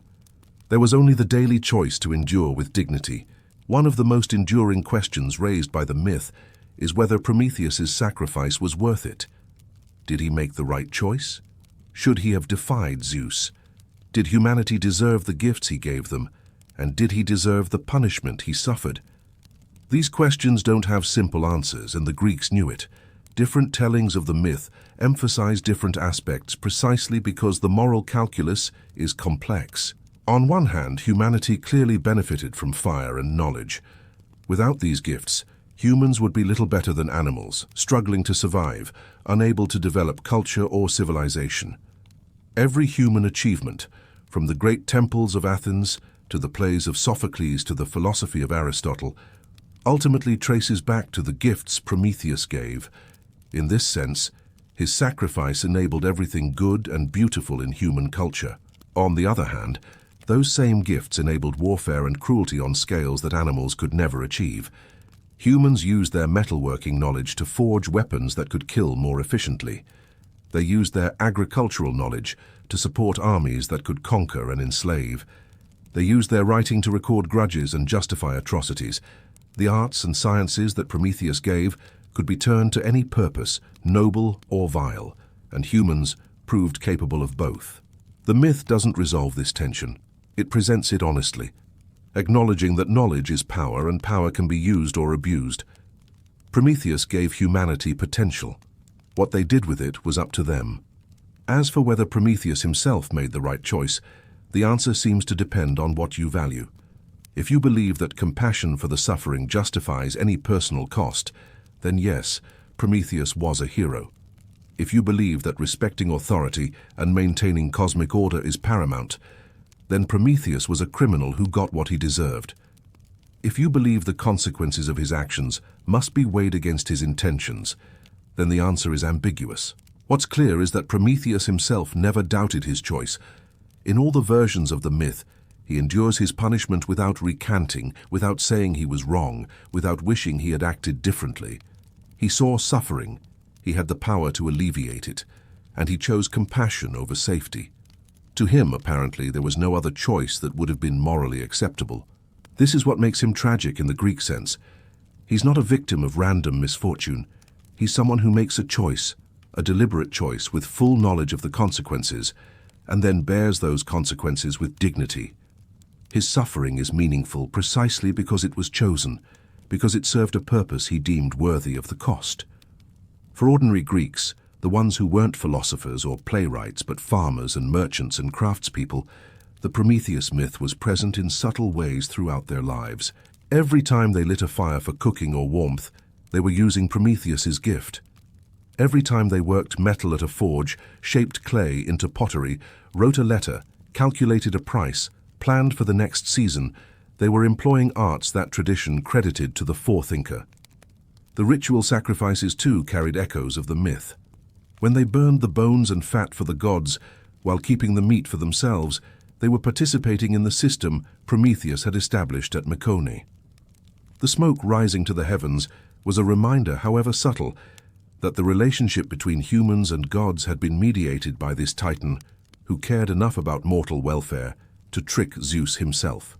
And in Athens particularly, during the torch races held during certain festivals, runners would carry fire from one altar to another in a relay, passing the flame without letting it die. This was explicitly done in honor of Prometheus, a celebration of the gift of fire and all it represented. The torch passing from hand to hand, the flame carried forward and shared, became a symbol of how civilization itself passes from generation to generation. Knowledge, skill, culture, these things are not automatic. They must be taught, learned, transmitted. Each generation receives the fire from the previous one and carries it forward, adding their own contributions before passing it on to the next. This is the inheritance of Prometheus, more precious than gold or land. When Rome absorbed Greek culture and mythology, they took Prometheus with them, though he never quite achieved the same prominence in Roman religion as he had in Greek. The Romans were more pragmatic, more focused on gods who could directly affect their fortunes. Mars for war, Jupiter for authority, Ceres for harvests. A titan who had suffered for giving gifts to humanity was interesting but not particularly useful for practical worship. Still, Roman writers and thinkers engaged with the Prometheus myth in fascinating ways. Ovid, in his Metamorphoses, tells the story of Prometheus creating humanity from clay, emphasizing the craft and artistry involved. For Ovid, Prometheus was the divine artist, the sculptor who shaped humans in the image of the gods, giving them upright posture so they could look at the stars rather than just at the ground. This version emphasizes human dignity, the idea that even though we're mortal and weak, we were made in a noble form, designed to aspire to higher things. It's a more optimistic reading than some of the Greek versions, fitting with Roman pride in human achievement and civilization. Roman Stoic philosophers like Seneca and Epictetus continued to use Prometheus as an example of endurance and virtue in the face of suffering. For them, living under the often capricious rule of emperors, the image of someone who maintained their principles despite torture and imprisonment was particularly resonant. You could not control what emperors or fate did to you, but you could control how you responded, how you bore your suffering, whether you maintained your integrity. Interestingly, some Roman writers began to soften Zeus's role in the myth. In their versions, Zeus was less a tyrant and more a stern but ultimately just father figure, punishing Prometheus not out of arbitrary cruelty, but to maintain necessary order. This shift reflected Roman values around authority and hierarchy. The emperor's power, like Jupiter's, was absolute, but it was meant to be exercised for the good of the state, not from petty vindictiveness. This Roman reinterpretation would influence how the myth was received in later Christian Europe, where divine authority would need to be portrayed as fundamentally just, even when it seemed harsh. The myth of Prometheus did not end with ancient Greece. It evolved, adapted, transformed across millennia, each era finding in the story something that spoke to its own concerns and values. In the Hellenistic period, as Greek culture spread across the Mediterranean and beyond, Prometheus became a symbol of human ingenuity in the face of divine indifference. The philosopher schools debated his significance. The Stoics saw in him a model of endurance, of accepting suffering with dignity. The Cynics admired his defiance of conventional authority. The Epicureans were less interested, seeing the whole divine drama as irrelevant to human happiness. When Rome absorbed Greek culture, Prometheus came with it, though the Romans tended to prefer Hercules, the hero who freed him, to the Titan himself. Roman poets like Ovid told his story, but often in passing, as part of larger mythological tapestries. Then came Christianity, and with it a transformation of European thought. The pagan gods faded into literature and memory. Prometheus could have vanished with them, but instead he underwent a strange metamorphosis. Early Christian writers saw in him a prefiguration of Christ, a divine being who suffered for humanity's sake, who endured torture to bring salvation to mortals. The parallels were not exact, certainly. Christ was God made flesh, not a titan stealing from God. But the pattern of sacrifice, of suffering for others, resonated. Some medieval scholars even suggested that Prometheus represented the fallen Lucifer, the rebel angel who defied divine authority and was punished for his pride. This reading emphasized the transgression rather than the compassion, seeing the story as a warning against hubris. Through the medieval period and the Renaissance, Prometheus remained a presence in literature and art, though often subordinate to other classical figures. Artists painted him chained to his rock, the eagle tearing at his flesh, a symbol of suffering and endurance. Writers referenced him as an example of both nobility and folly, depending on their perspective. But it was in the Romantic era, in the late 18th and early 19th centuries, that Prometheus truly came alive again. The Romantics were rebelling against the Enlightenment's emphasis on reason and order. They celebrated emotion, intuition, the sublime, the individual will. They admired figures who defied convention, who challenged authority, who pursued their visions regardless of consequences.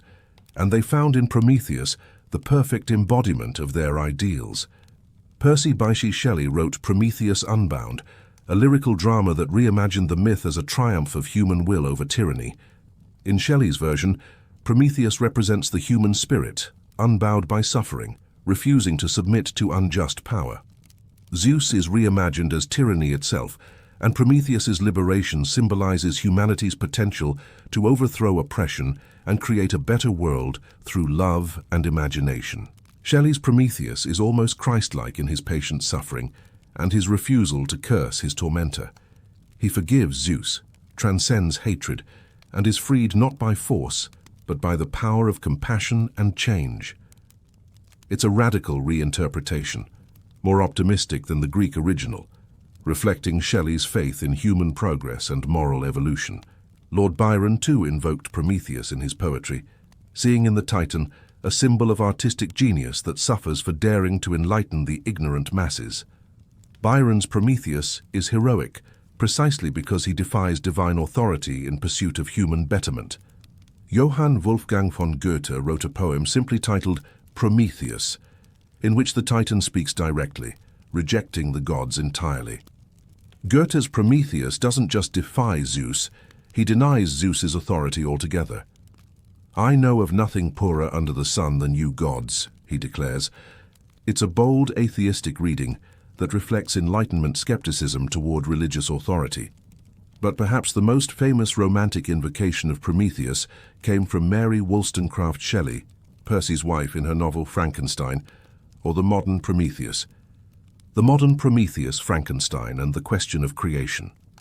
Mary Shelley wrote Frankenstein when she was just 18 years old, during the famous summer of 1816, spent with her husband, Lord Byron, and Byron's physician, John Polidori, at the Villa Diodati near Geneva. The weather that summer was terrible, unnaturally cold and stormy, the result of the massive volcanic eruption of Mount Tambora in Indonesia the previous year. Trapped indoors by constant rain and gloom, the group entertained themselves telling ghost stories. Byron suggested they each write their own tale of terror. Most of the group abandoned the project quickly, but Mary persisted. She had a waking dream, a vision of a scientist kneeling beside the thing he had created, watching it stir with the first signs of hideous life. From that vision came one of the most influential novels ever written. The subtitle, The Modern Prometheus, was deliberate and layered with meaning. On the surface, the parallel is obvious. Victor Frankenstein, like Prometheus, creates life. He takes raw materials and fashions a new being. In some versions of the myth, Prometheus molded humans from clay and water.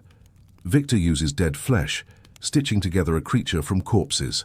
Both transgress the boundary between mortal and divine, presuming to do what only God or the gods should do. But Shelley's novel complicates this parallel in fascinating ways. Victor creates life, yes, but then he immediately abandons his creation in horror and disgust. Where Prometheus loved humanity and suffered to help them, Victor creates a being and then refuses to take responsibility for it. He is horrified by what he has made, repulsed by its appearance, frightened by what it represents. This is Prometheus if Prometheus had been selfish and cowardly. Victor has the Promethean ambition, the drive to push beyond accepted limits, to unlock the secrets of life itself. But he lacks Prometheus's compassion.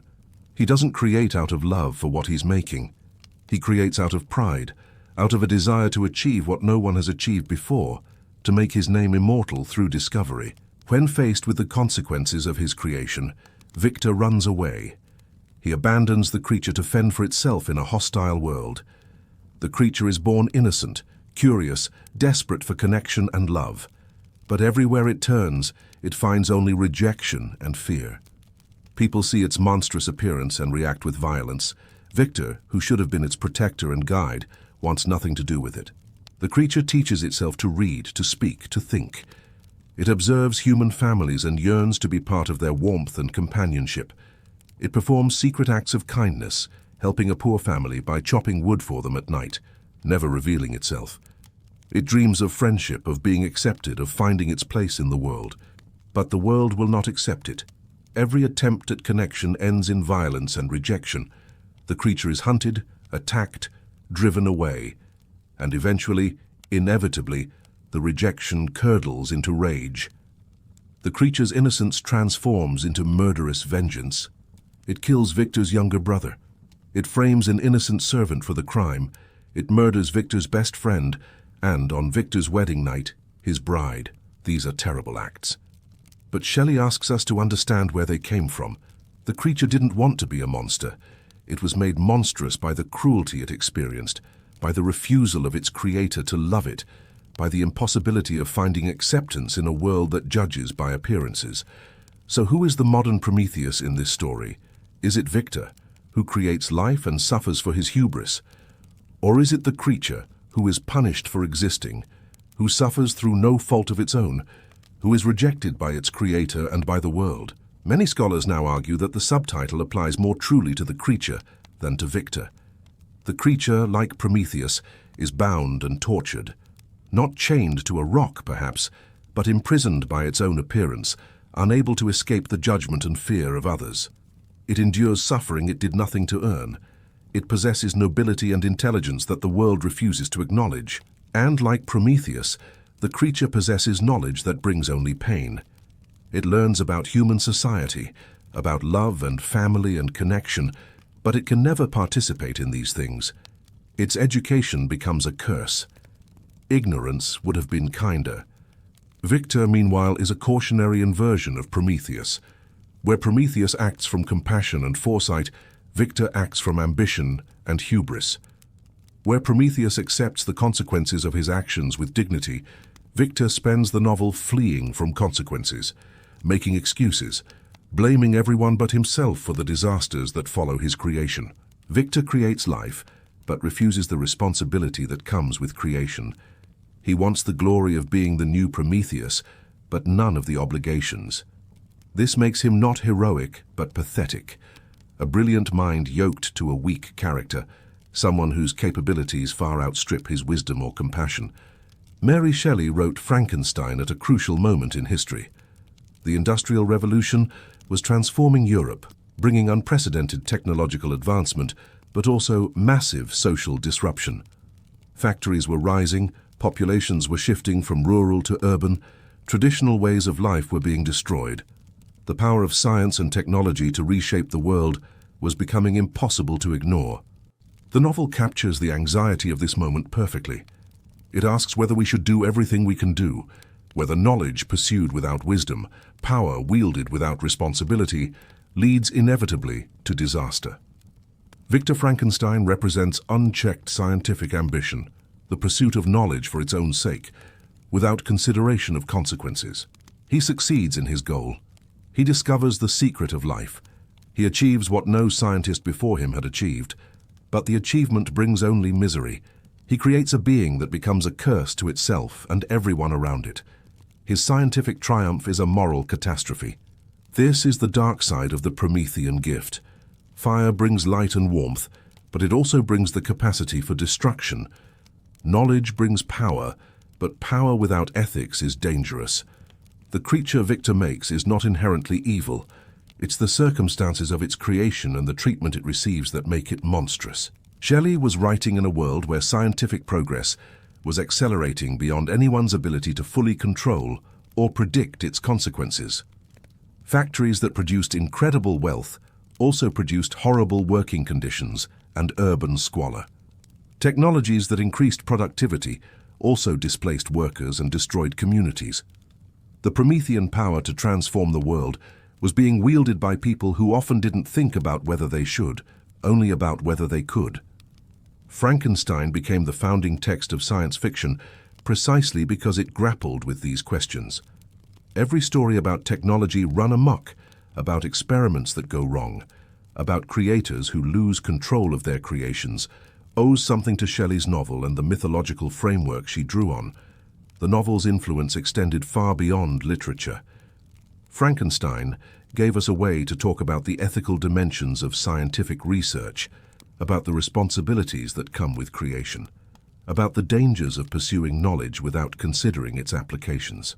When we debate genetic engineering, artificial intelligence, nuclear weapons, climate change caused by industrial activity, we're engaging with Promethean questions. We have the power to reshape the world, to create new forms of life, to unleash forces we may not be able to control. Should we? What responsibilities come with these capabilities? What happens when we create things we can't uncreate? Mary Shelley didn't answer these questions, but she framed them in a way that has proven endlessly productive for thinking about science, ethics, and progress. The 20th century found new uses for the Prometheus myth. Psychologists saw in him archetypes of rebellion and creativity. Carl Jung, the Swiss psychiatrist and founder of analytical psychology, identified Prometheus as representing the aspect of the human psyche that strives toward consciousness and individuation, even at great cost.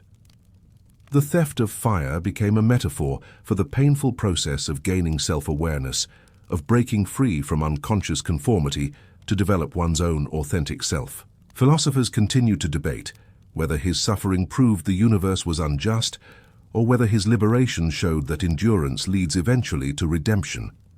Existentialists like Albert Camus saw in Prometheus a model for the absurd hero, someone who maintains meaning and purpose in a universe that offers neither. Prometheus's defiance, his refusal to submit even under torture, represented the existential choice to create meaning through action and commitment. Political revolutionaries adopted him as a symbol of resistance to oppression. Karl Marx explicitly invoked Prometheus as the patron saint of the proletariat, seeing in the myth a story about challenging unjust power structures. In Marx's reading, Prometheus represents the revolutionary consciousness that recognizes exploitation and fights against it, even at enormous personal risk. The socialist and communist movements of the 20th century frequently used Promethean imagery. Statues of Prometheus appeared in Soviet public spaces. Revolutionary rhetoric spoke of bringing the fire of consciousness to the oppressed masses. The idea that suffering and sacrifice might be necessary, steps toward collective liberation, drew directly on the Promethean model. Scientists and inventors invoked him, sometimes proudly, sometimes warily, acknowledging that the pursuit of knowledge can be both blessing and curse.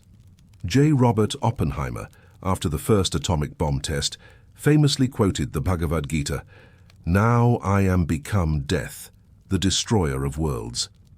But he might have quoted Prometheus instead. The atomic bomb was the ultimate Promethean gift, a power stolen from nature itself, capable of either providing unlimited energy or destroying civilization entirely. The parallels were not lost on anyone. Oppenheimer and his fellow physicists had unlocked secrets of matter and energy that previous generations could barely imagine.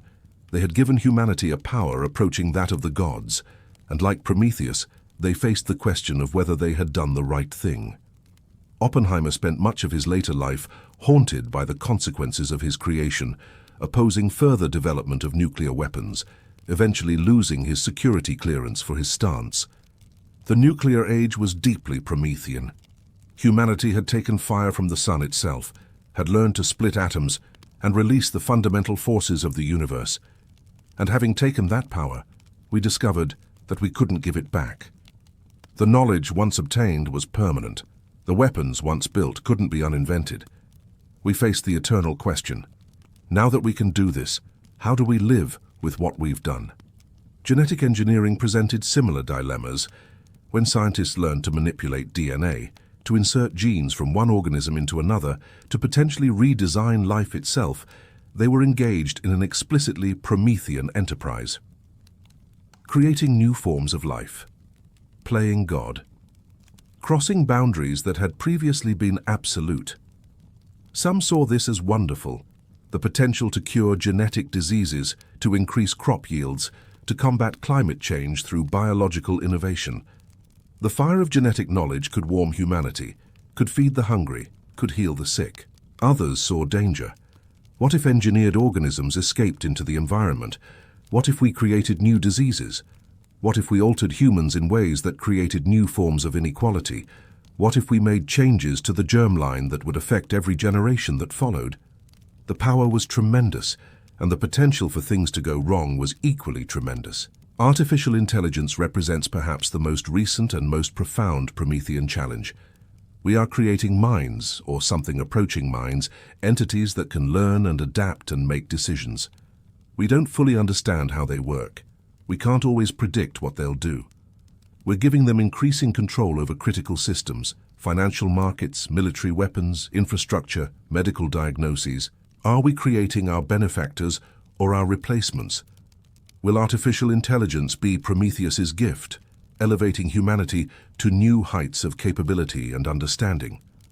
Or will we be creating something that, like Frankenstein's creature, we cannot control, that turns against us, that judges us and finds us wanting? Stephen Hawking, shortly before his death, warned that artificial intelligence could be the worst event in the history of our civilization unless we learn to avoid the risks. Like Prometheus, we can see some of the future. Unlike Prometheus, we're not sure we're wise enough to handle what we're creating.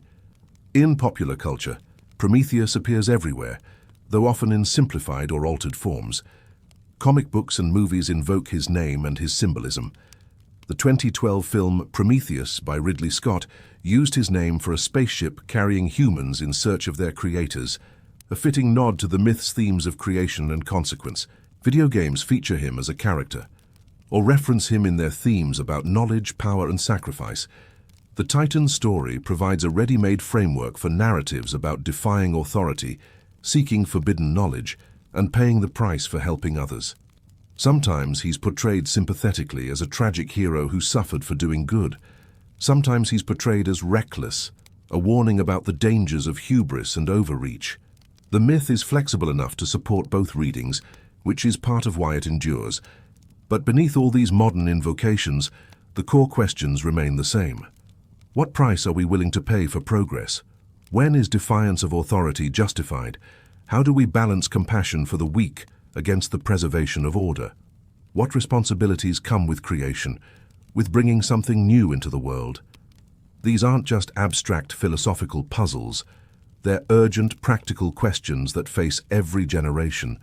Every technology we develop is fire in a different form, and every tool we create can be used for both help and harm. Climate change caused by our use of fossil fuels and industrial processes is perhaps the most Promethean challenge we currently face. We took fire from the earth in the form of coal and oil. We used it to build an incredible civilization, to lift billions out of poverty, to extend human lifespans, to create art and knowledge and beauty on an unprecedented scale. But we also altered the atmosphere. We changed the climate. We set in motion processes that threaten the stability of the very systems that support human life.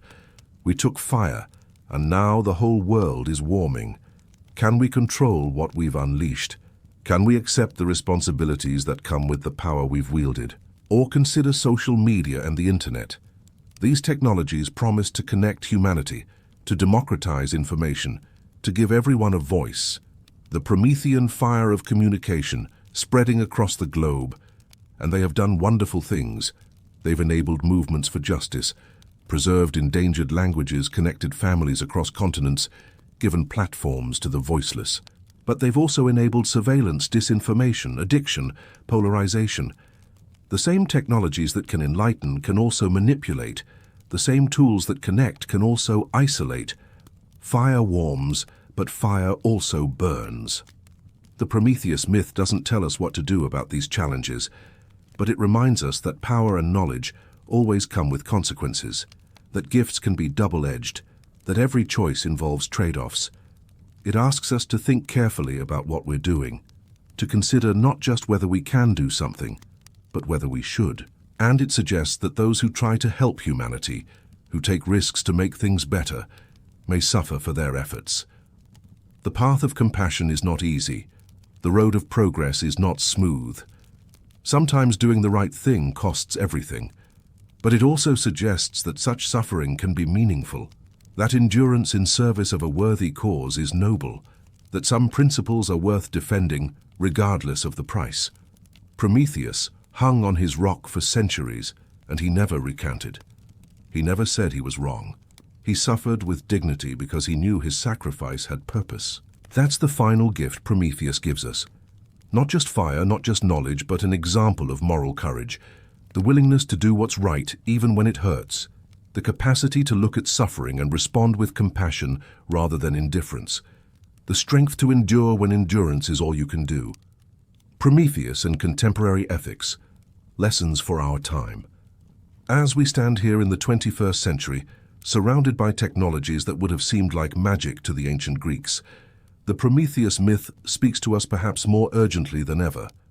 We are living through a moment of Promethean transformation, where the power we've accumulated forces us to grapple with questions that previous generations could barely imagine.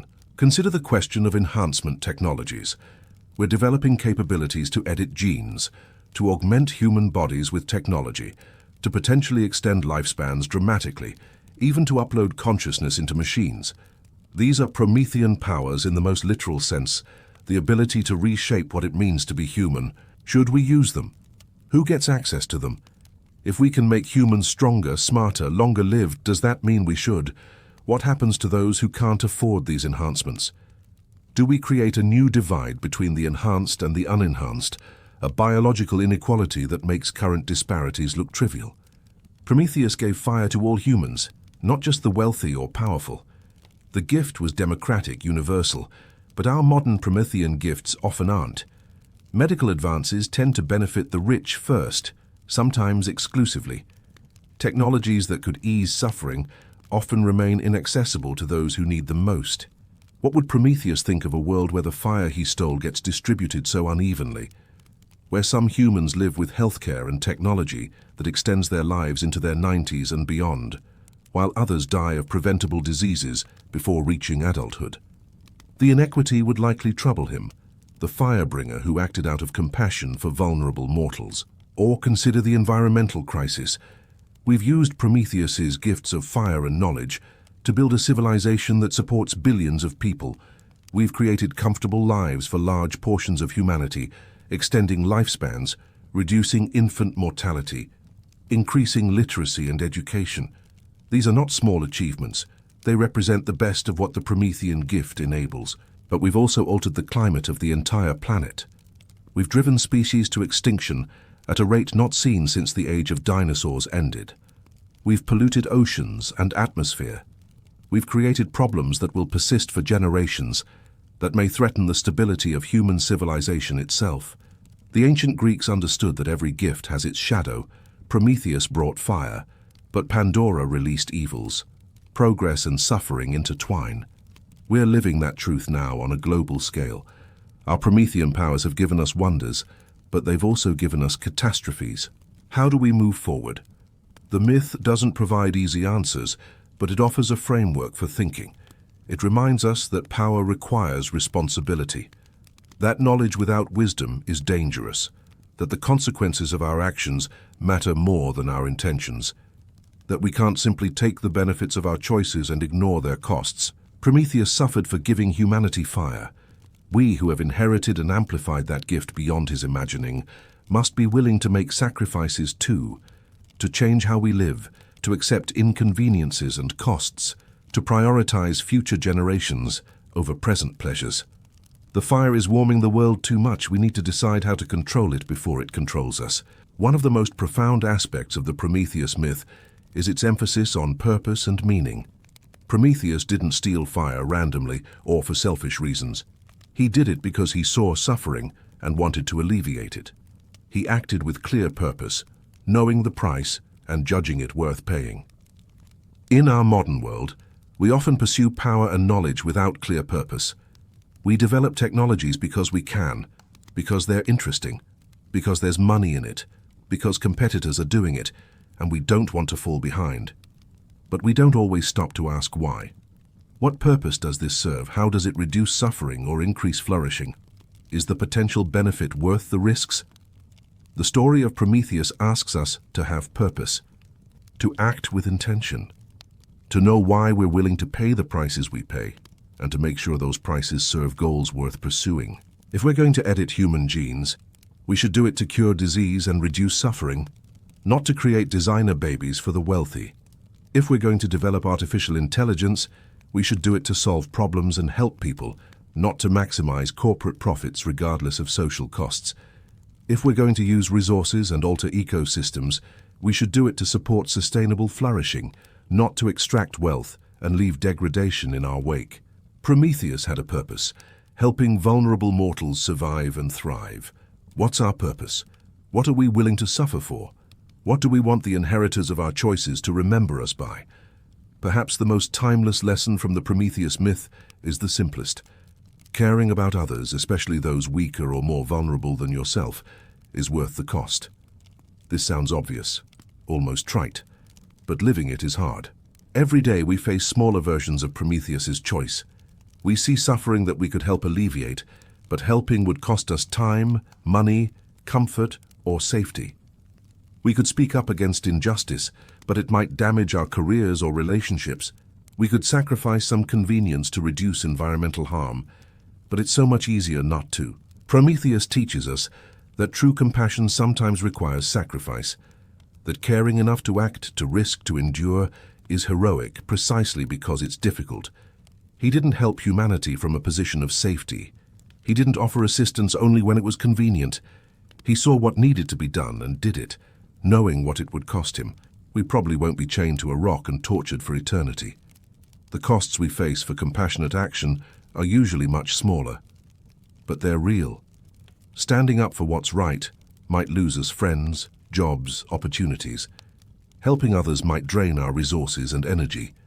Living according to our principles might require giving up pleasures and comforts we've grown accustomed to. The question is whether we're willing to pay those prices, whether we believe, like Prometheus, that some things are worth suffering for, that reducing others' pain matters more than avoiding our own discomfort, that the right choice is sometimes the hard choice and we should make it anyway. Prometheus's name means forethinker, and his gift of foresight is central to his character. He saw the future. He understood consequences. He made his choices with full knowledge of where they would lead. We need that quality now more than ever. We need to think ahead, to consider consequences, to ask not just what we can do, but what will happen if we do it. Too often we act with the short-sightedness of Prometheus, Prometheus's brother afterthought, who only recognized his mistakes when it was too late to fix them. Climate change is a failure of foresight. For decades we knew that burning fossil fuels was altering the atmosphere. Scientists predicted the consequences, but we prioritized short-term profits and comfort over long-term sustainability. We acted like Prometheus, distributing resources without thinking about what we were leaving for the future. Many of our current technological developments suffer from the same problem. We rush to deploy powerful systems, artificial intelligence, genetic technologies, bioweapons research, without fully considering the long-term implications. We think about what we can do and what profits we can make, not about what might happen 20, 50, 100 years down the line.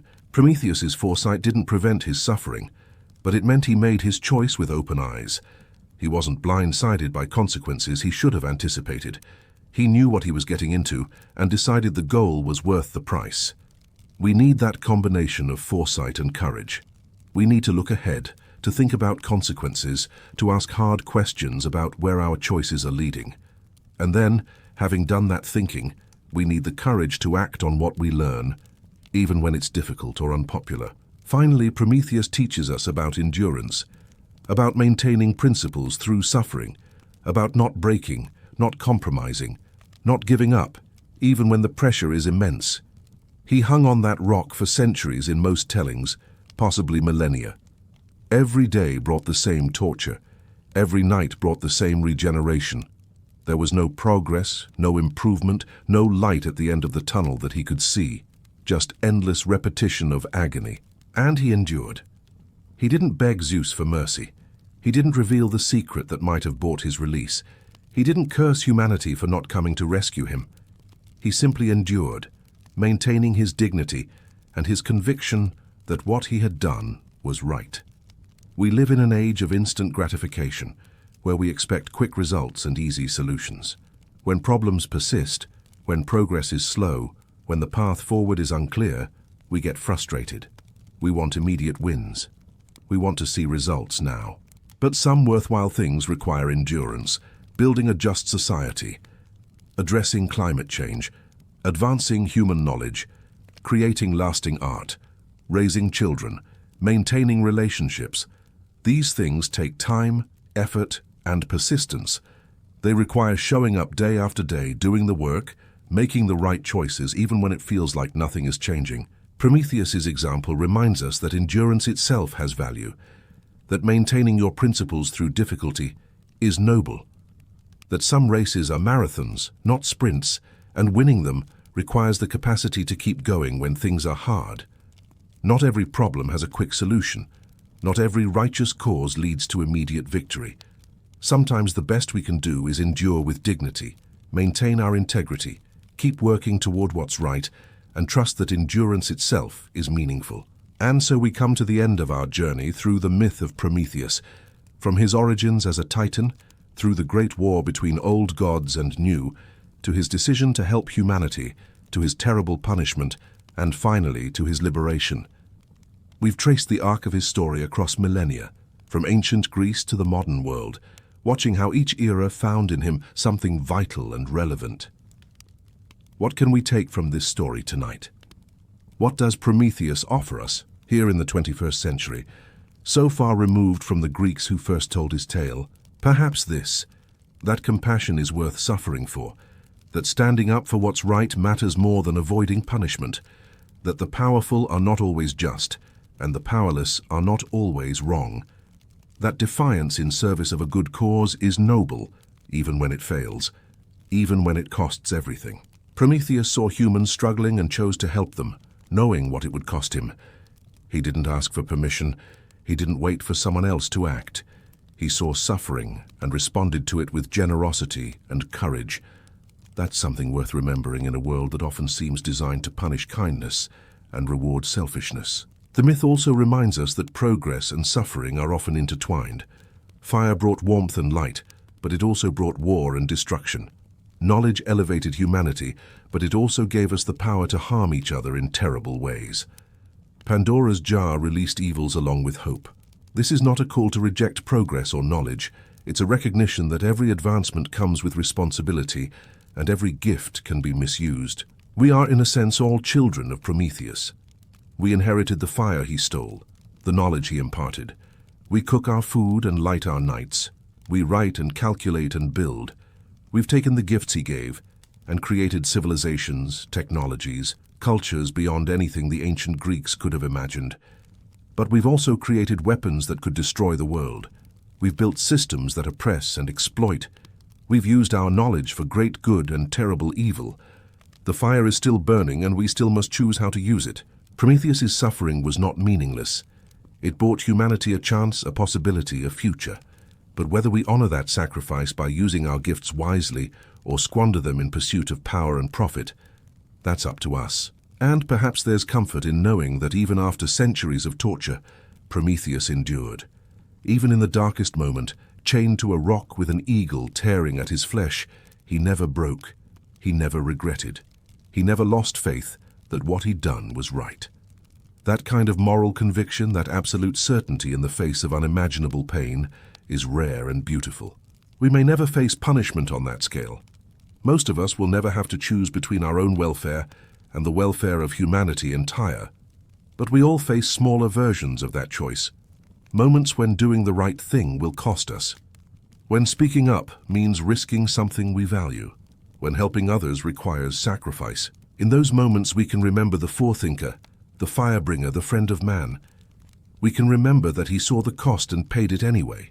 And we can ask ourselves whether we have that same courage, that same compassion, that same willingness to endure, so that others might flourish. The fire Prometheus brought down from Olympus still burns. It burns in our hearths and our hearts. It burns in every act of kindness, every choice to help rather than hurt, every decision to light a candle rather than curse the darkness. We are the keepers of that flame now. It's our responsibility to tend it, to pass it on, to make sure that Prometheus's suffering was not in vain. And maybe, just maybe, by honoring his gift, by using our knowledge and power with wisdom and compassion, we can build the world that Prometheus saw when he looked at those naked, shivering humans and decided they were worth saving. Before we end, let's bring this back to the individual level, because while we've talked about civilization and technology and great moral questions, the Prometheus myth also speaks to personal choices we all face. Each of us, in our own small way, confronts Promethean moments, times when we see someone suffering and have to choose whether to help, times when we know what's right but doing it will cost us something, times when we could make things better for others at a price to ourselves. Maybe it's speaking up when you see injustice, even though it might make you unpopular. Maybe it's using your skills to help someone who can't pay you back. Maybe it's sacrificing career advancement to spend time with family. Maybe it's living more simply to reduce your environmental impact. Maybe it's standing by your principles when everyone around you is compromising theirs. These aren't cosmic struggles. You probably won't be tortured for them. But they're real choices and they matter. They're the everyday version of what Prometheus faced. Comfort or compassion, safety or service, self-interest or sacrifice. Prometheus teaches us that these moments define us. That character is revealed not in the big dramatic gestures, but in the daily choices to care, even when it costs us. That being fully human means sometimes choosing to suffer so others don't have to. You have fire within you. Not the literal flame that Prometheus stole, but the capacity for warmth, for light, for illumination. You can choose to hoard that fire, to keep it for yourself, to use it only for your own benefit. Or you can share it. You can use your gifts, your knowledge, your resources, your time to light others' way. Sharing fire doesn't diminish it. When you light someone else's candle from your own, your flame doesn't get smaller. If anything, the world gets brighter. That's what Prometheus understood. Giving fire to humanity didn't leave him with less. It created more light in the world. What fire do you have to give? What knowledge could you share? What suffering could you alleviate? What person could you help? The opportunities are there, every day, if you look for them. The question is whether you'll act. Finally, let's think about the future. The fire Prometheus stole burns still, but what kind of fire will we pass on to the generations that follow us? Every generation receives the accumulated knowledge and capability of those who came before. We inherit science and art, technology and culture, institutions and infrastructures. These are gifts, built over millennia by countless people who contributed their part and passed the torch forward. What will we add to that inheritance? What kind of world are we creating for our children and their children? Will they look back at us as wise stewards who used our Promethean powers well? Or will they curse us for the problems we left them, the crises we failed to address, the opportunities we squandered? The choice is ours, as it's been for every generation. We can use our fire to build or to destroy, to illuminate or to burn, to warm hearts or to fuel wars. The power itself is neutral.